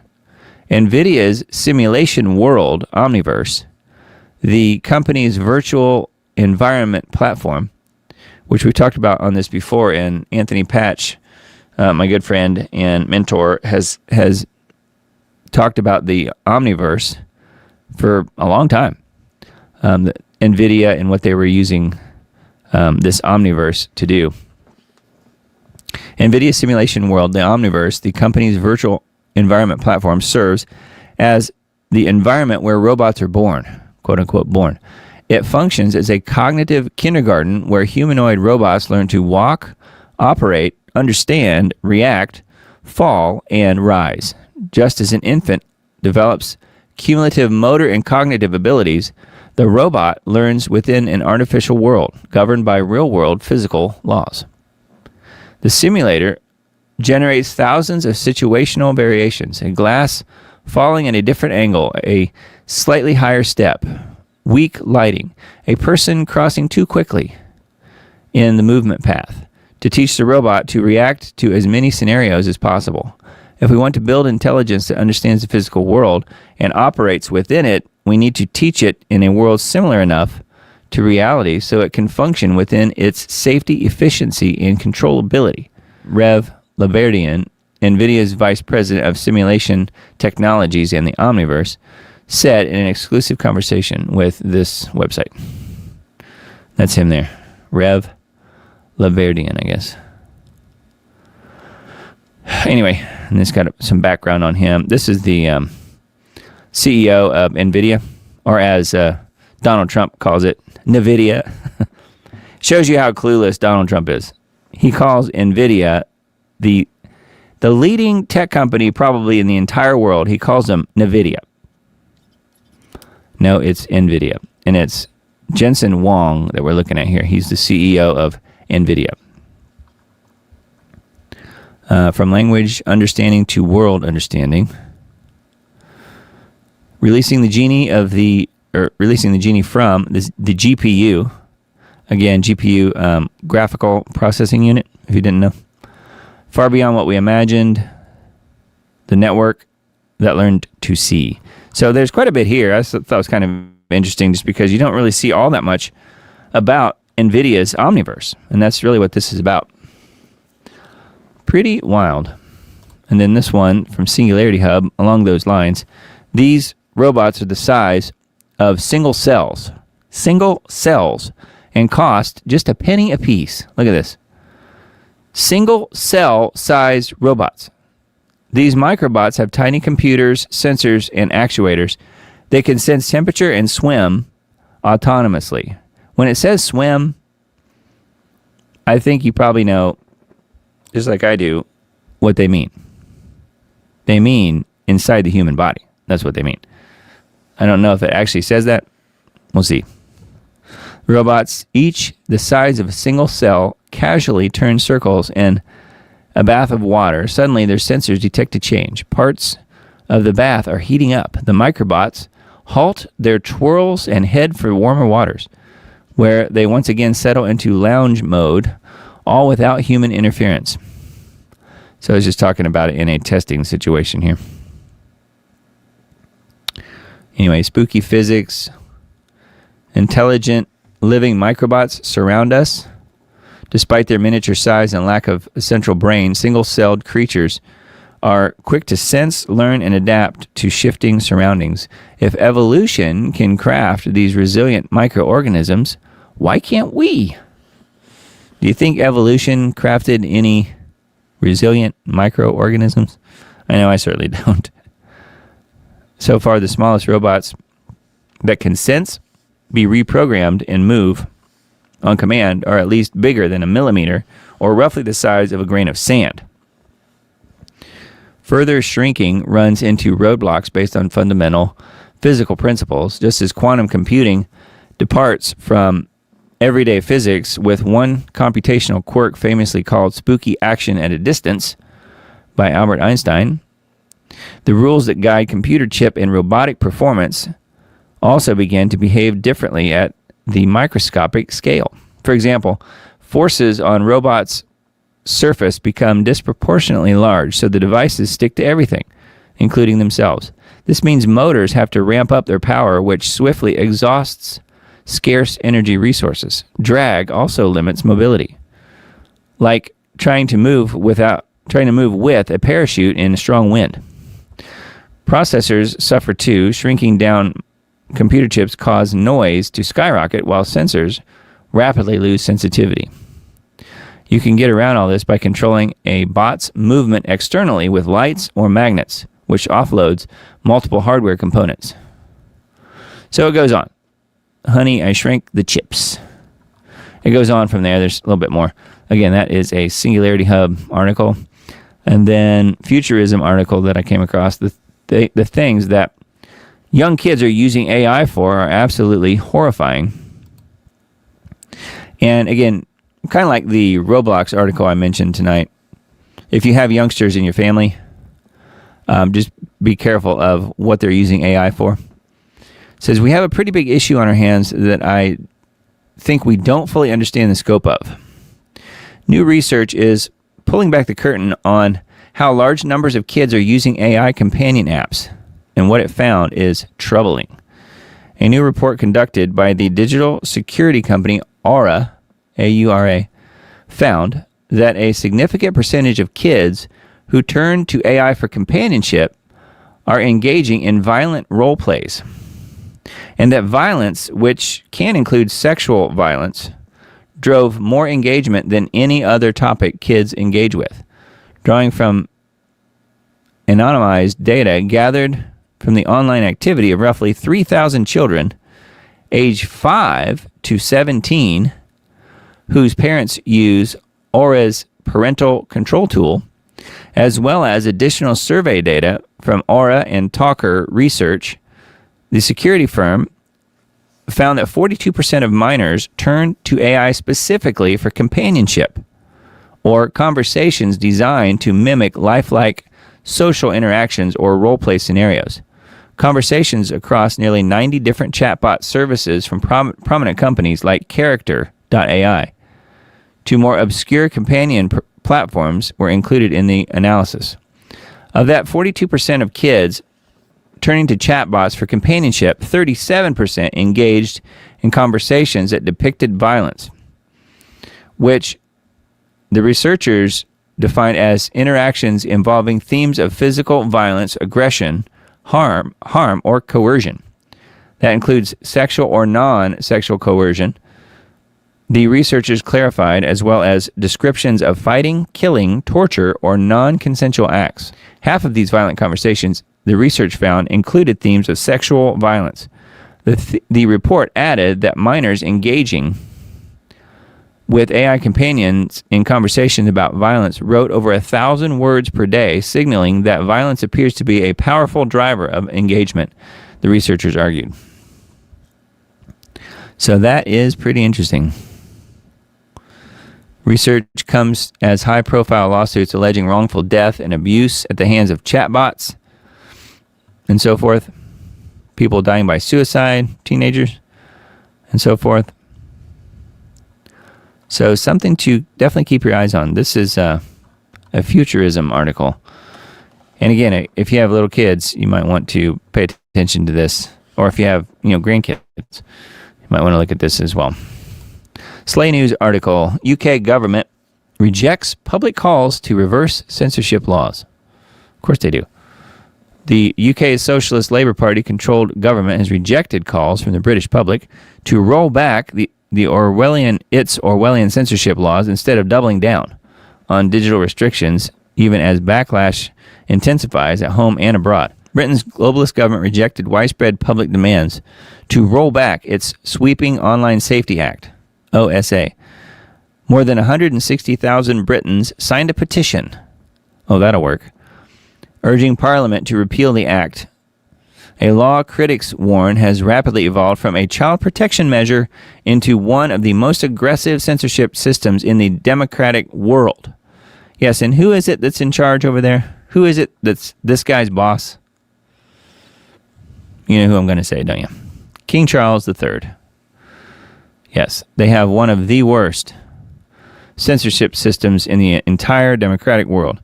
Instead of reconsidering, MPs use the debate to push for even stricter controls on VPNs, age verification tools, encrypted messaging platforms, and AI chatbots. The debate in a sparsely attended Westminster Hall session revealed a stark divide as the public demands digital freedom and the government presses for deeper surveillance and expanded authority. Law fueled a 700% surge in VPN use. Since the OSA took effect, VPN usage across the UK has skyrocketed by 700% as citizens turn to privacy tools to escape the law's sweeping content restrictions. Yeah, and if you guys don't know what a VPN is, I know I've tried to use them before and find that for what I do, they generally slow down my ability to transfer big files, large files like video files and audio files, so I ended up not using a VPN. But what they do is they mask your IP address so that it's harder for the end server, the end computers that you are connecting with to recognize your IP address. Think of your IP address as your phone number, your home phone number. Well, your computer, your device, your mobile phone all has its own unique IP address while you're connected and using it. Now, that does change from time to time, but what a VPN does is it masks that number so that it can't really easily be traced back to your device. So that's the idea with a VPN. So it's saying, though, that VPN usage across the UK skyrocketed 700% as citizens turn to VPN usage for privacy tools in a bid to escape the law's sweeping content restrictions. The explosion in VPN adoption prompted MPs to suggest regulating the tools outright, a proposal that has alarmed civil liberties groups who say the government is inching toward full control over online access. That's the idea. It's a plan. It's not an accident. Yes, that's what they want. And then this article is talking about Ofcom as well, which is compliance demands over in the UK. Big organization over there. Anyway, yeah, I just thought I would mention that. That's a Slay News piece. But yeah, King Charles III, well in control over there, it sounds like. Not Starmer, contrary to popular belief. He's merely a puppet. Merely a puppet. Okay, and then the Rasmussen reports. Let's see here. I don't think I pulled up anything specific. There was one interesting thing I saw about travel. I was looking to see if that's still here. 71% will stay home for the holidays. 71%. I think that's a rather large number. Rather large number, it seems to me, like for traveling. Barely 1 in 5 Americans are planning to travel for the holidays, but 1/3 expect visits from friends and family. The latest Rasmussen reports National Telephone Online Survey finds that just 21% of American adults plan to travel away from home this holiday season, which is down from 26% in 2022, while 71% don't expect to travel for this year's holidays. So what about you guys? Are you traveling for the holidays? We're not. We're staying right here. So we have people coming to see us, but we're not going to be, and they're only coming from local. So we're not doing any long distance traveling. So let me know what you guys are doing this week as far as the Christmas holiday. Wise Wolf Media, let's see here. Looking to see if there's any new articles. Digital Slavery, Pastor's Field Report on Digital Identity, Economic Coercion, and the Shape of the Beast. So that was just published on the Wise Wolf Substack. Probably worth a look. There's usually some pretty good stuff on here. Weirdest Stories of 2025. A Year in the Twilight Zone. Boy, it sure was. A collection of the strangest things that happened this year and why you should be paying attention. Let's look at that. Twilight Zone was, I always thought, was an interesting show. That is how, let's see, it says, you unlock this door with the key of curiosity. Beyond it is another dimension, a dimension of sound, of light, of mind. You are moving into a land of both shadow and substance, of things and ideas. You have just crossed over into the year 2025 zone. That is how Rod Serling might have introduced the past 12 months, and honestly, he would have been underselling it, because 2025 has been the kind of year that makes you wonder if reality itself has sprung a leak. The stories you're about to read are not fiction, they are not speculation, they are documented events that appeared in news reports, scientific journals, the government, and government testimonies throughout the year. Some were covered extensively and then memory holed. Others barely made a ripple despite being genuinely bizarre. All of them happened, all of them remain unexplained, and all of them suggest that the world is far stranger than the one that we think we live in. And says, so dim the lights, settle in, and let us take a walk through the weird side of 2025. I'm looking to see what, well, the first thing here is the drone panic that no one explained. Starting in November 2024, spilled into the new year like a fever dream that would not break. Yeah. Residents across New Jersey began reporting mysterious objects in the night sky, drones that did not behave like any drones they had ever seen. These were not hobbyist quadcopters buzzing around backyards. Witnesses described objects as large as automobiles. Yeah, you remember that? Flying in formation, hovering silently over residential neighborhoods, military installations, and nuclear power plants.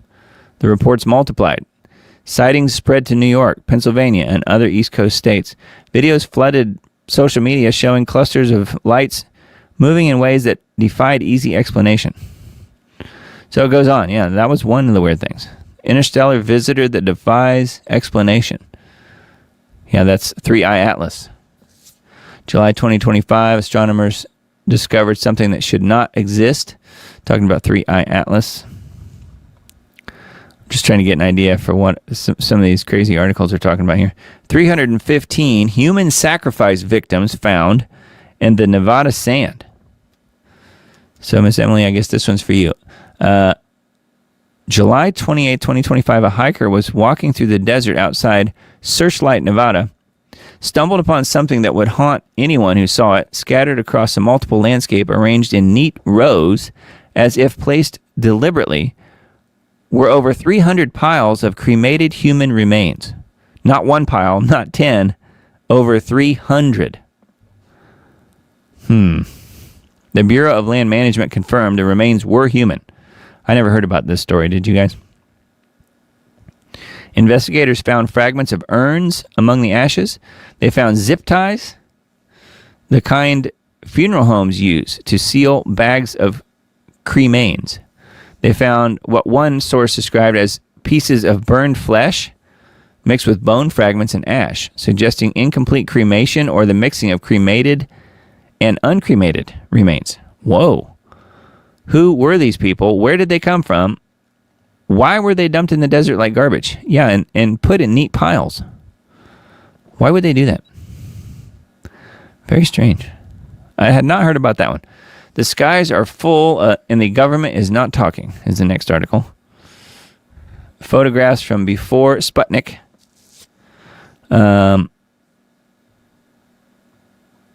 Specifically talking about the Russian Sputnik.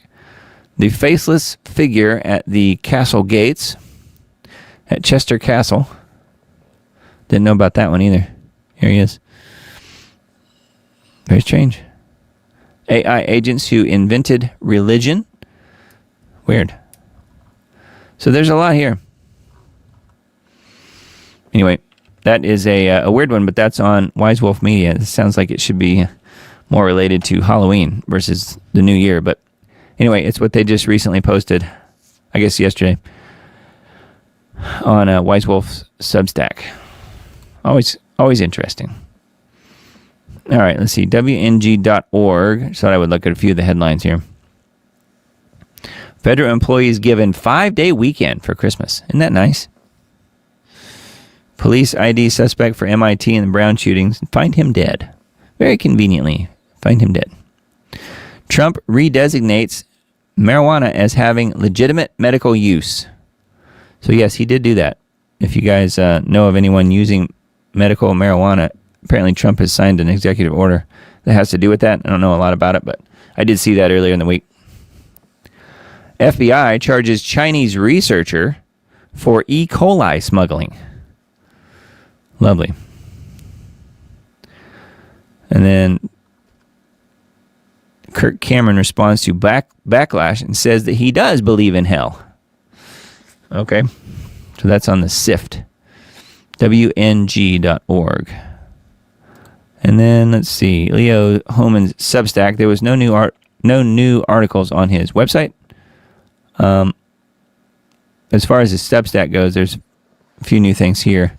State by state, America is following Canada's euthanasia policy.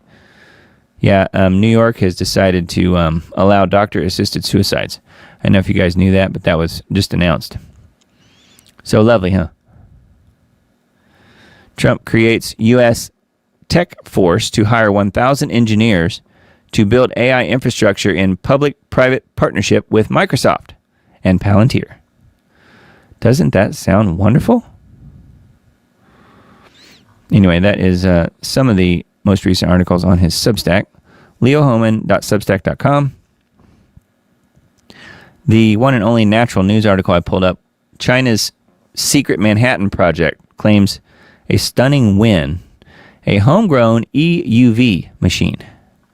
China has secretly built a working prototype of an advanced EUV lithography machine, a critical tool for manufacturing cutting-edge semiconductors. The project, described as China's Manhattan Project, involved reverse engineering by former ASML engineers working under aliases in a secure Shenzhen facility. Yeah, reverse engineering, meaning they've stolen someone's technology and they're reversing engineering it. They do that a lot. The prototype can generate EUV light, but has not yet produced functional chips, with a realistic target for chip production estimated for 2030. The effort is part of China's 6-year push for semiconductor self-sufficiency coordinated by Huawei and aimed at removing U.S. influence from its supply chains. Yeah, they want to do it without any input from, San Francisco, from the U.S. at all, from the tech sector. The development challenges long-standing U.S.-led export controls designed to prevent China from acquiring such advanced chip-making technology. Well, if they're reverse engineering it, I would say they've already got it, don't you? Anyway, China's Manhattan Project. Semiconductors. Yeah, I think a lot of that stuff is produced at the moment in Taiwan, so I don't know, being how Taiwan is at odds with China always, maybe they don't want to have to, depend on Taiwan for anything. I don't know if Taiwan and China work together at all, or if it's simply if they're simply at odds with each other all the time. But I know that the U.S. and Taiwan certainly work very closely in the semiconductor world. Anyway, that is a Natural News article. And then Wine Press Substack, Pope Leo and the Vatican turns Protestant. And then it says, reneges on essential doctrines about Mary, says she is not a co-redeemer. Okay. Interesting, huh? Hunger Games, Trump announces Patriot Games, and UFC fight at the White House to celebrate country's 250th birthday. I can't think of a tackier thing to do. Seriously, I'm pretty certain that the founding fathers never envisioned a wrestling match on the White House lawn to celebrate 250 years. I'm pretty certain that was never thought of. But it does sort of show you, okay, this is where the United States is 250 years later with Donald John Trump as the president. It kind of fits somehow. All right, and then a few InfoWars articles. I feel like Alex is not really on Candace's side here with the whole Egyptian planes thing. He was kind of trying to call her out on that earlier in the week, saying that it was all made up and it was all a mistake based on another video he saw where somebody supposedly went through all of the, and maybe they did, they went through all of the timeline of the Egyptian planes that Candace has talked about and basically debunked about 66% of what she said. So note the number, 66%. So, yeah, I mean, you can't possibly think that there was anything, non-truthful about that, being how it was 66%. It says Alex issues emergency message to Candace after she launched a new grand hysteria implicating U.S. military days after her Egyptian plane narrative collapsed. I don't think that it did. He's saying that it did because he wants to be right here. But from what I can tell, she hasn't even addressed what he has said about this as far as the Egyptian plane thing. And this is talking more about what we talked about at the beginning of the show tonight, which was Mitch, the military person, and what he talked about as far as being on the base in Arizona the day before Charlie's assassination and running into a few familiar faces like Erica Kirk and others. So, yeah, Alex is saying that basically she's full of it. And I personally think that Candace is not full of it. I think that knows exactly what she's talking about here and reporting what she's come across. So I tend to think that we need to listen to what she's saying about this stuff. Personally. Breaking, Japan just ended the yen carry trade, setting the stage for massive global inflation. That's not good. So this is a video. Something to keep in mind, though. I do think that they're onto something on that. I did see that earlier in the week. Chernobyl nuclear reactor may begin leaking radiation from February bomb damage. Wow. Chernobyl plant workers must keep humidity within a small range within a new containment unit to avoid radioactive releases. Too little and radioactive dust forms. too much and radioactive water forms. A hole in the roof would greatly affect internal humidity. Wow. Yeah, and again, the problems that they're having at Chernobyl are a direct result of what the Ukrainian military and Zelensky and them are doing. They're trying to cause Chernobyl to fail. It says if the old unit collapses, then immense amounts of radioactive dust will form, and worse, nuclear fuel still within the reactor unit may begin to fissile and undergo reactions leading to huge releases of radiation and potential nuclear fire due to the massive heat release. Another meltdown is what they're saying. In February, a drone bombed the Chernobyl nuclear reactor. Yeah, that's what the hole is here in the top. You can see two people right here by the hole. This is a drone bombed the Chernobyl nuclear reactor in Ukraine, damaging the roof of the new safe confinement structure that was placed over the radioactive facility, which suffered a complete meltdown and explosion in 1986. While no radiation was released after February's drone bombing, it was reported Wednesday that the $2 billion protective shield had cracked as a result of the bombing, triggering fears of radiological emissions. But I'm sure it's all totally safe and fine, and none of that's happened yet. Here's a zoom in here of the hole. So again, Zelensky and the Ukrainians are trying to make this thing leaky. So there you go. That happened back in February, and they're still dealing with this. Anyway, that is a InfoWars article. Brown University killer was dead 2 days before the body was discovered.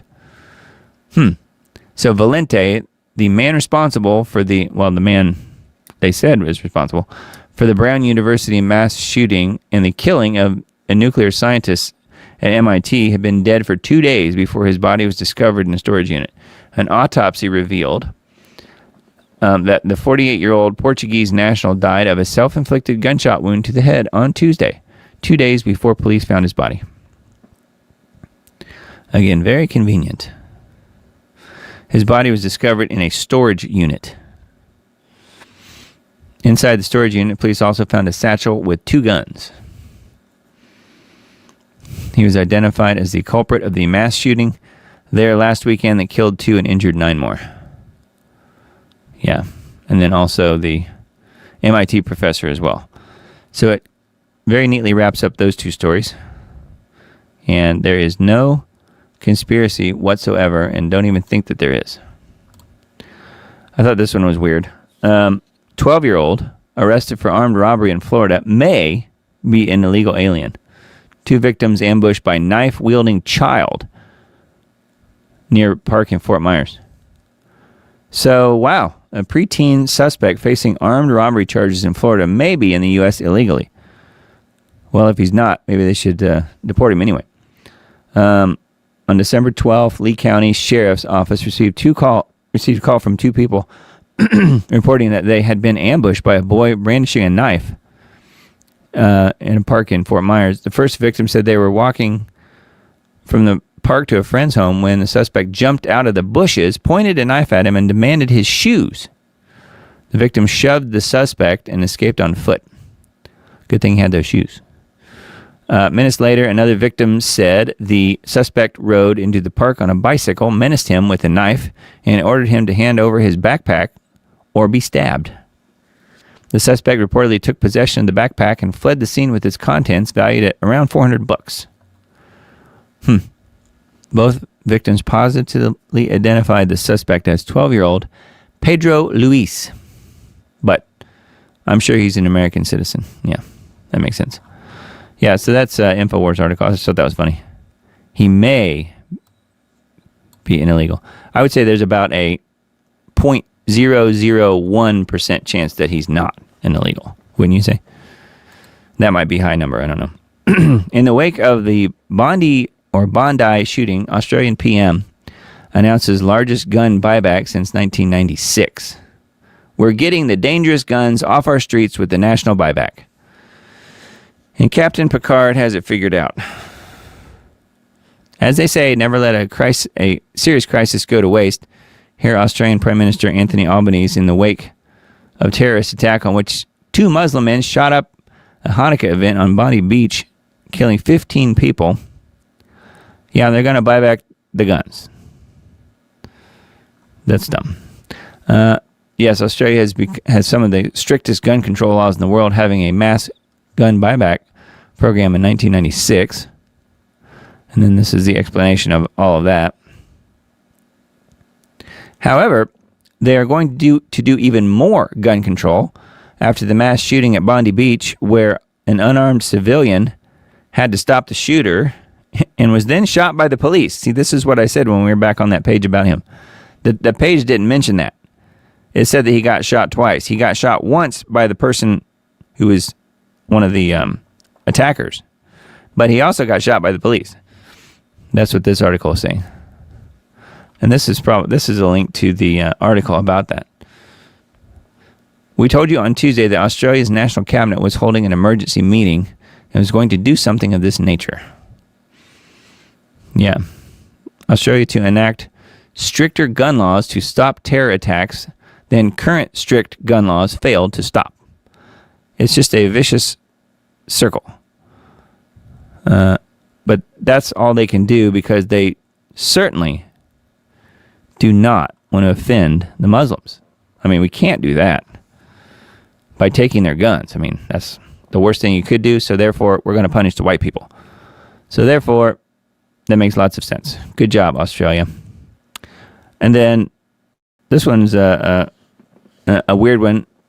Another Tennessee story here. Thought I would mention it. A strange smell coming from a Tennessee man's SUV turns out to be a giant python.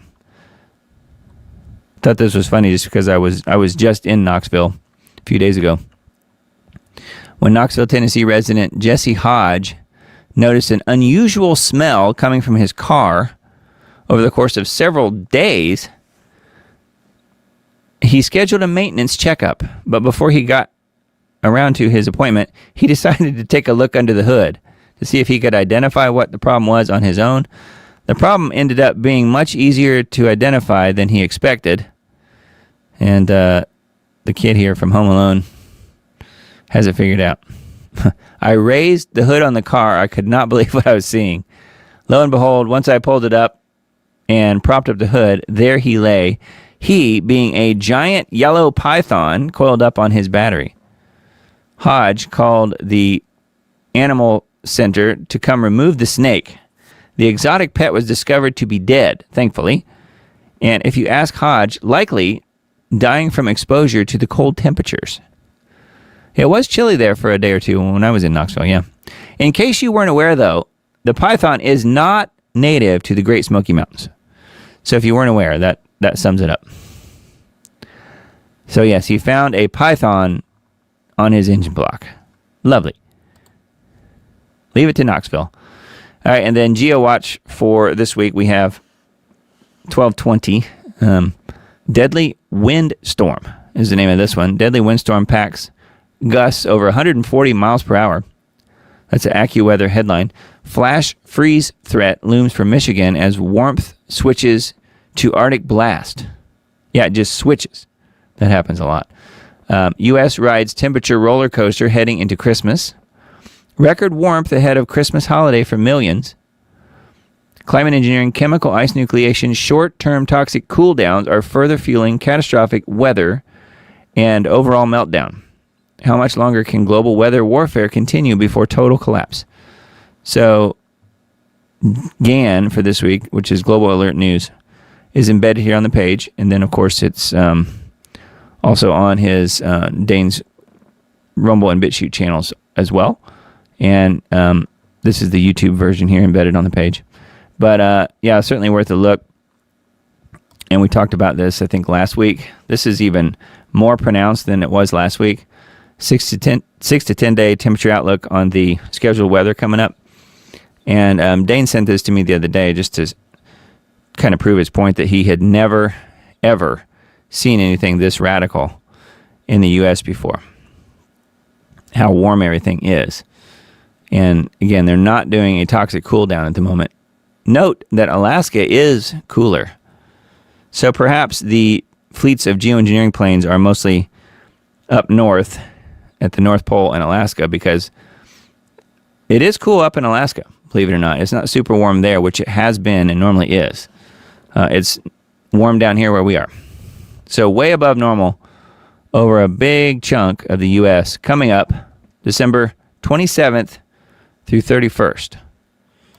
So something to keep in mind. And if you don't believe me, let's look at this one, Climate Reanalyzer.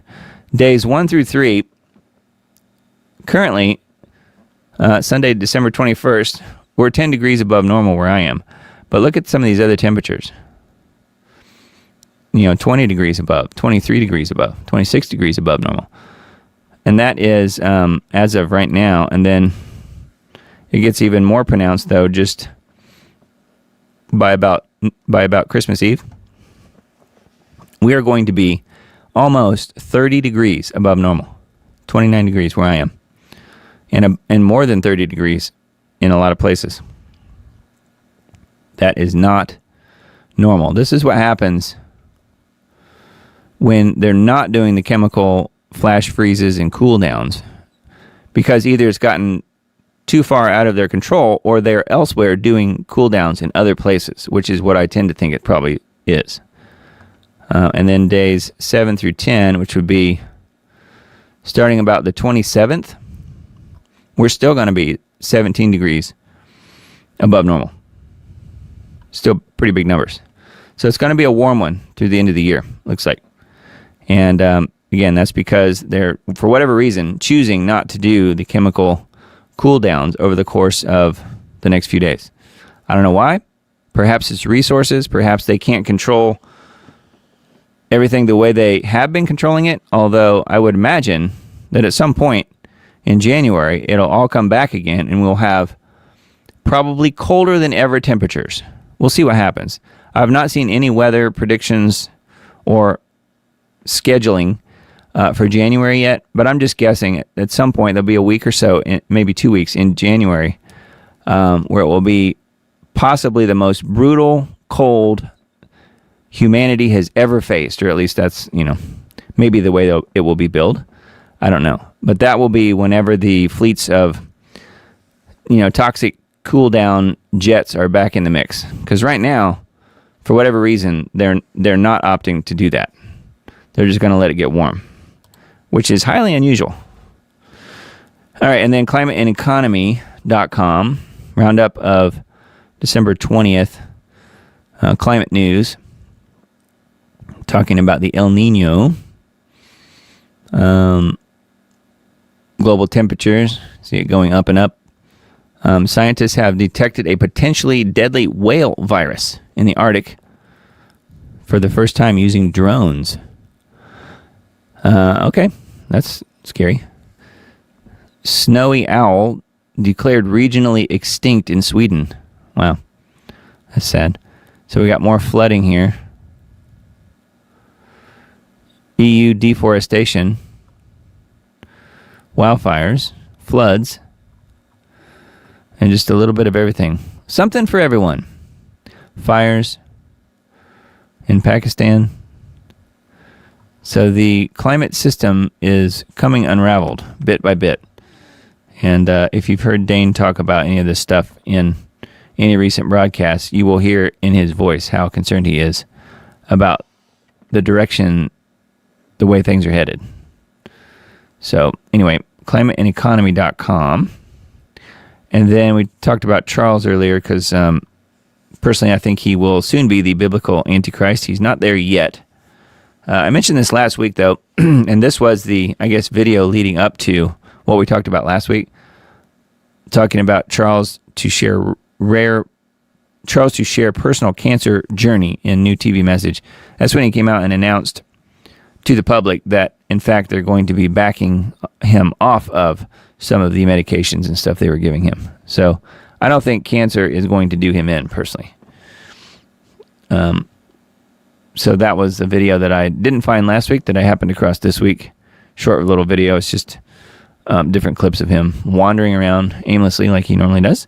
And then, let's see. And then Here's his heraldic achievement, coat of arms, the Prince of Wales. Again, goes back to stuff that Tim Cohen's talked about in his book, The Antichrist in a Cup of Tea. Highly recommend his work on this subject. I think he has done some really good work over the decades, really, on this whole thing with Charles. And again, this is the methodology, the gematria in English and Hebrew, where it's talking about the title here, Charles Prince of Wales, or Prince Charles of Wales, adding up to 666, which then defines scripturally who the person who will be the biblical Antichrist will be. And not only does it work in English, but it also works somehow in Hebrew as well. Both. And here is the layout on that, how that's all figured out. So anyways, pretty wild. And then I came across this one. No doubt many of you have seen this ad, probably just watching YouTube videos. This film called David. I don't know if it's a Disney film or what it is. It just says animated film, so I don't know. Angel Studios. Incredible new animated movie about King David hits theaters on December 19th, so I guess it's already out. From Angel Studios. All eyes are about to be on one of the Bible's most remarkable figures. So, what I thought was interesting was not so much that they're doing a Hollywood version of a Bible character, which you can guess how wrong that will probably go at times. But I was just kind of skipping through this trailer. I can't really play the trailer because it's got copyrighted music in it, which my video will be flagged for. But I can probably play you some of the video here, because I came across something here. I'm going to stop the video when we get to 47 seconds, because that's when the giant comes in. And I wanted to see if truly if they portrayed Goliath with a giant makeup. So as far as will he have 6 fingers? And indeed, look at this shot. Again, I just stopped on this still shot. This is Goliath's hand, apparently. 1, 2, 3, 4, 5, 6. How about that? So they got that little detail right. I really didn't think that there was any chance that would even be possible. I'm not saying the movie's good. I'm just saying that one detail is correct, apparently, because Goliath was part of the Nephilim. He was a giant. So, pretty wild, huh? So that's encouraging. I haven't seen the movie, so I can't really recommend it. Not going to go that far, but apparently there's some mention of Ark of the Covenant and some other stuff as well. So that's on Israel 365 News. So anyway, those are the articles I had for you guys tonight, 11:19 p.m. Be sure to follow the Diamond Report on Twitter/X if you're not already on there. If you have an account on there, just look up The Diamond Report, or you can just find it at x.com/TheDiamondRPRT is where I am on there. I haven't been retweeting a whole lot of stuff lately, but normally I am on there. And we usually go through some of those things that I have reposted or posted myself. I do put the show from each week. I upload it to X and then link to it also, usually the Rumble version of the show. So we'll do that at some point tomorrow whenever this show is completed and uploaded tomorrow on the various platforms, BitChute, Rumble, Brighteon, and so forth and so on. So anyway, that is all of that. And then Diamond Disc on Substack. Make sure you sign up there if you're not already. And again, I've tried to clean up the screen a little bit and do not have the QR code up there. So let me hit the button just in case you want to scan it. I want to turn it on for just a second, but you got to be fast. So that's the QR code for the Substack page, which is what you're looking at there, the Diamond Report on Substack. And it is interesting that apparently there's been some, as far as Substack goes, there's been some censorship involved with this whole deal with Australia and the mass shooting and stuff there they've already put some limitations on using Substack in Australia. I've already seen reports of that, and I think I mentioned that even earlier tonight.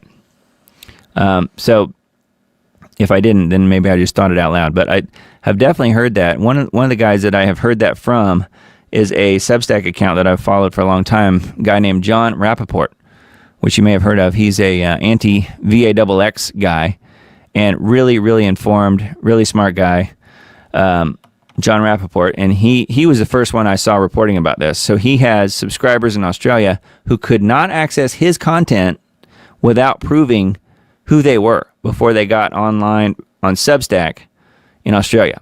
So we're already going down these roads. It's already happening. It's unfolding now. So how about that? That did not take long, did it? So anyway, make sure you're on the Substack. Certainly appreciate that. And totally free. And there is a way to contribute to what I'm doing if you're interested. It is there on Substack, and it is there as well on Subscribestar. And that's this page right here, subscribestar.com/diamonddisc.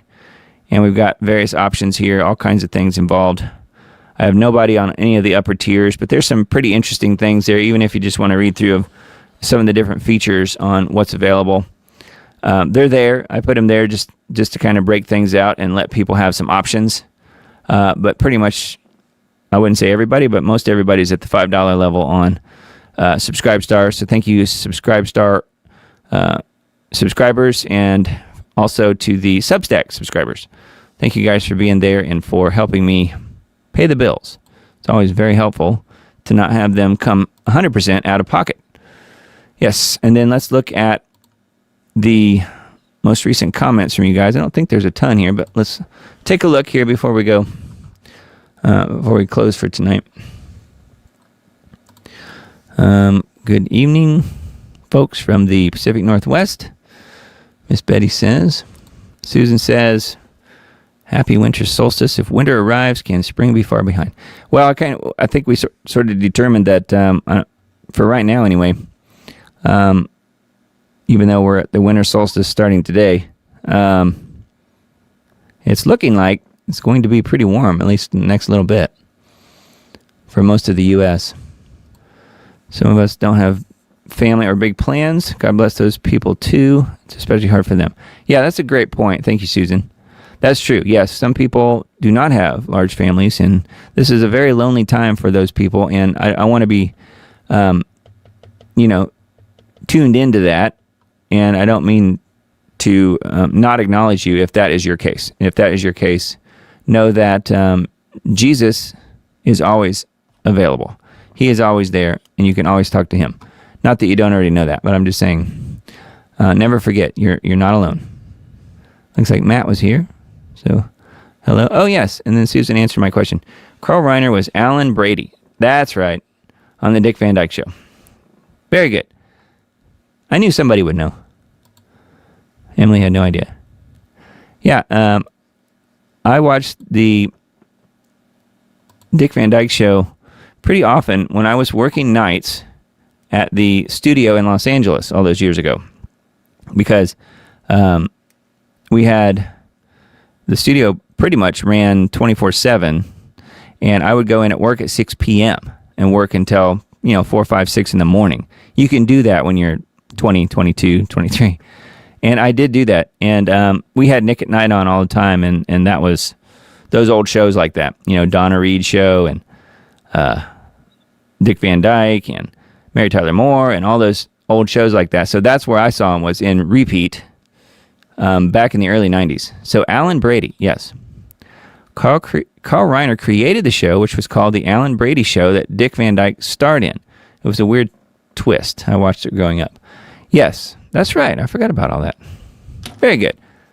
Susan gets the star for the Alan Brady information. But that was Carl Reiner. And Carl Reiner was Rob Reiner's father. Rob Reiner, who was just murdered by his son. And then Rob Reiner had some really amazing movies as well. My personal favorite was The Princess Bride. That's just a classic movie. Everything in it is just hilarious. If you haven't seen it, you got to watch The Princess Bride. Promise me you'll do that during the course of any time off coming up during the holidays. Princess Bride is awesome. He also did When Harry Met Sally, which was incredible as well, and some other pretty good ones. So, yeah, he had some really good movie making skills for sure. Anyone catch verified through a bank account in the narrative control in Australia? Verified through a bank account? No, I have not seen that. As far as the Online Safety Act, I hadn't seen that, but it doesn't really surprise me. That's where they want to go with it. Is verify everything through a digital ID system that will have your bank account tied to it. So that does make sense. Let's see. Just got back from San Diego, but my kids want me to go back again for Christmas, hoping I can pull it off. Okay. Well, safe travels if that's what you're doing. And, yeah, just be safe on the road. Lots of crazies out there. Yeah, this place is weird and evil. I want out so bad. I know. Somebody's pet snake, expensive albino. Yes, I know. That was a crazy story about the snake on the engine. And then thank you, Emily, for posting all of the links in chat here. I appreciate that. Oh yes, I've seen Princess Bride at least 150 times. Emily and I are apparently on the same wavelength. That is such a good movie. It's so funny. I love that the movie Princess Bride. Who was the dude with 6 fingers? Oh, that's right. I forgot. There was the guy with the 6 fingers. Yeah, he was the guy on the horse. I can't think of his name, but maybe. Oh yeah, trivia question. So she knows the answer. So let us know, Susan. I forget his name. It's been too long since I've seen it. I haven't watched any movies in a long time. Good stuff though. Yeah, excellent movie. It's not a holiday movie, but it is a good, funny type of adventure / family film, and it was really well done for its time. I think it probably came out in about 1987 or something like that. Just a guess. I think that's right. The whole thing about Inigo Montoya.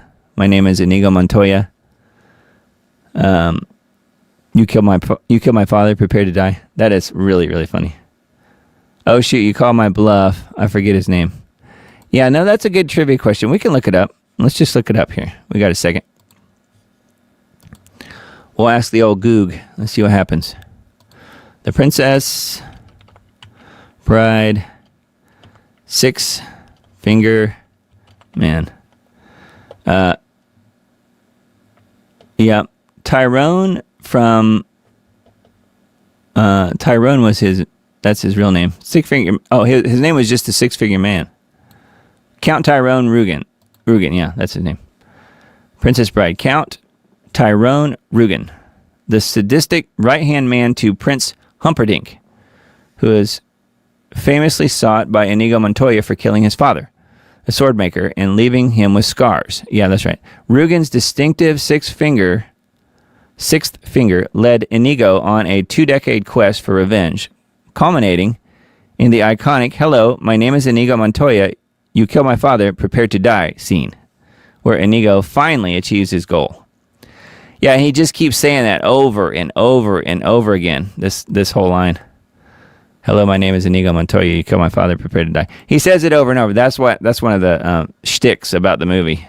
It's hilarious, and that is Mandy Patinkin, who was absolutely brilliant in that film. And yeah, 1987. That was a good guess. There it is, right there. 6-fingered man. So there you go. Count Tyrone Rugen. That was the answer to the trivia question posed for Miss Susan. Very cool. All right, let me switch back over to my other screen here, and maybe. And then I guess we can wrap it up. So let's see. Oh, I wanted to, I don't think I have it pulled up. Let me look and see if I can find one more thing here. On YouTube. I was going to recommend a song. I can't play this song because of, again, copyrights and stuff like that, copyright issues. I don't want them to flag the live stream for something that you're not really supposed to do. You know, music's one of those things that's highly guarded in the world of metadata, and rightfully so. I mean, songwriters and publishers need to be paid for what they do. full stop. That's where I am. That's part of my world. So I can't really play a song randomly, but I wanted to mention this music video called, what was it? I think it's Good Citizen, maybe? Yeah, Good Citizen. It's a song that I posted on my Facebook page. I'm going to let the video play a little bit. I can't really let the song play, but she starts out with this Orwell quote: "The further a society drifts from truth, the more it will hate those who speak it." And this is we've been talking about Australia a lot tonight, and this is an artist in every sense of the word who is Australian, and she is a really good singer, and this song is called Good Citizen by IMA. So I don't usually recommend music, but this one is really good, and you can probably see the lyrics here as they're going by. And it's all politics and New World Order and, religion, dogma type stuff, and everything. All of the stuff that the New World Order is about. See, digital ID, let's turn up the tax.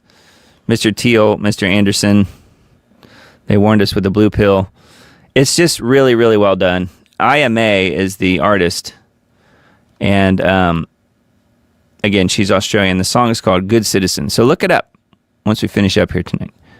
Have a look at that video. I thought it was pretty well done. Pretty cool. Pretty cool pop video. All right, let me see if I can get back to my other screen here. Okay, let's play one more short video for tonight. I feel like we're running a little early. And I need to go grab a drink, and then we will wrap it up for tonight. I'm going to play this one now because I didn't want to play it earlier. I was afraid that YouTube might not like it. So let's have a look at this one. Yeah, and I would take it a step further, saying that being how I think we are in the end times, and many other people do as well, based on so many different things that are happening right now, scripturally and otherwise. I think the one world religion will be Islam. Not some combination of Islam and something else. No, Islam. Because you can sum up Islam with 3 words: convert or die. Right? Convert or die. That sums it up, and that also describes the end time final religion. And they are allowing Islam to take over now. It's rolling out. So I think that report does a really good job. Of course, they don't take it to that next step, but that does appear to me to be what's happening. The way things are the way the scroll is unfurling, as you might say. So anyways, thank you guys again for being here tonight, and I hope you all have a blessed Christmas. And I was going to look and see if there were any other comments on the chat here. Well, yeah.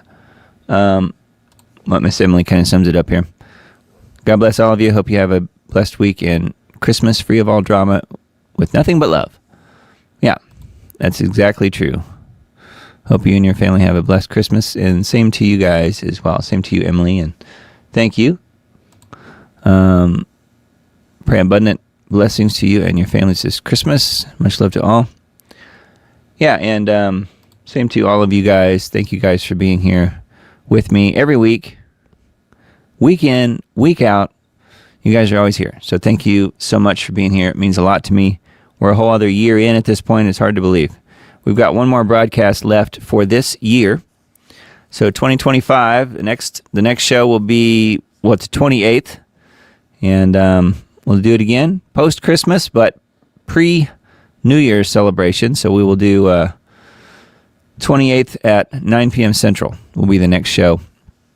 So I hope you guys have a super great week. Hopefully you guys can take some time off and get some relaxing done, even if it's not with family. You just relax and try not to, let the crazy world get to you so much, at least not this week. And remember what is really important, and that is the birth of our Savior, Jesus Christ. And yes, we know it's not actually his birthday, but it is the time of year that we celebrate the birthday, even though, Scripture does not command that we do that. very clearly we don't really have to do that, but I think it is important to spend time with family and to acknowledge the birth of our Savior. And hopefully you guys feel the same way, and we'll do the same thing. And hopefully you guys have a blessed week and are able to bless others with your giving, and as well as, any receiving that might be done as well. And that's something I'm trying to work on this week. And again, don't forget our good friends who we've posted the links in Band in the last couple weeks in the Substack post, the Verbas, and they still need help. They're still trying to reach Mark's still trying to reach his GoFundMe final amount there. I don't have the link here in chat, but we'll leave it in the Substack post if you missed it. I gave this last week, and I just ask that you guys also give to help Mr. Mark and their family. If you missed it, his wife suddenly passed away a few days ago, back on the 2nd. So, and they have 6 kids. So it's Mr. Mark and 6 kids and no mom now. So I know they could definitely use your help. If you want to support somebody, support Mr. Mark Verba. He can definitely use that. So anyway, blessings again to you guys, and hope you have a wonderful week. Hope it is full of joy. Hope it is full of laughter. And I hope that it is full of wonderful time with your family. And we will do it again next week. Love you guys. Blessings to everyone.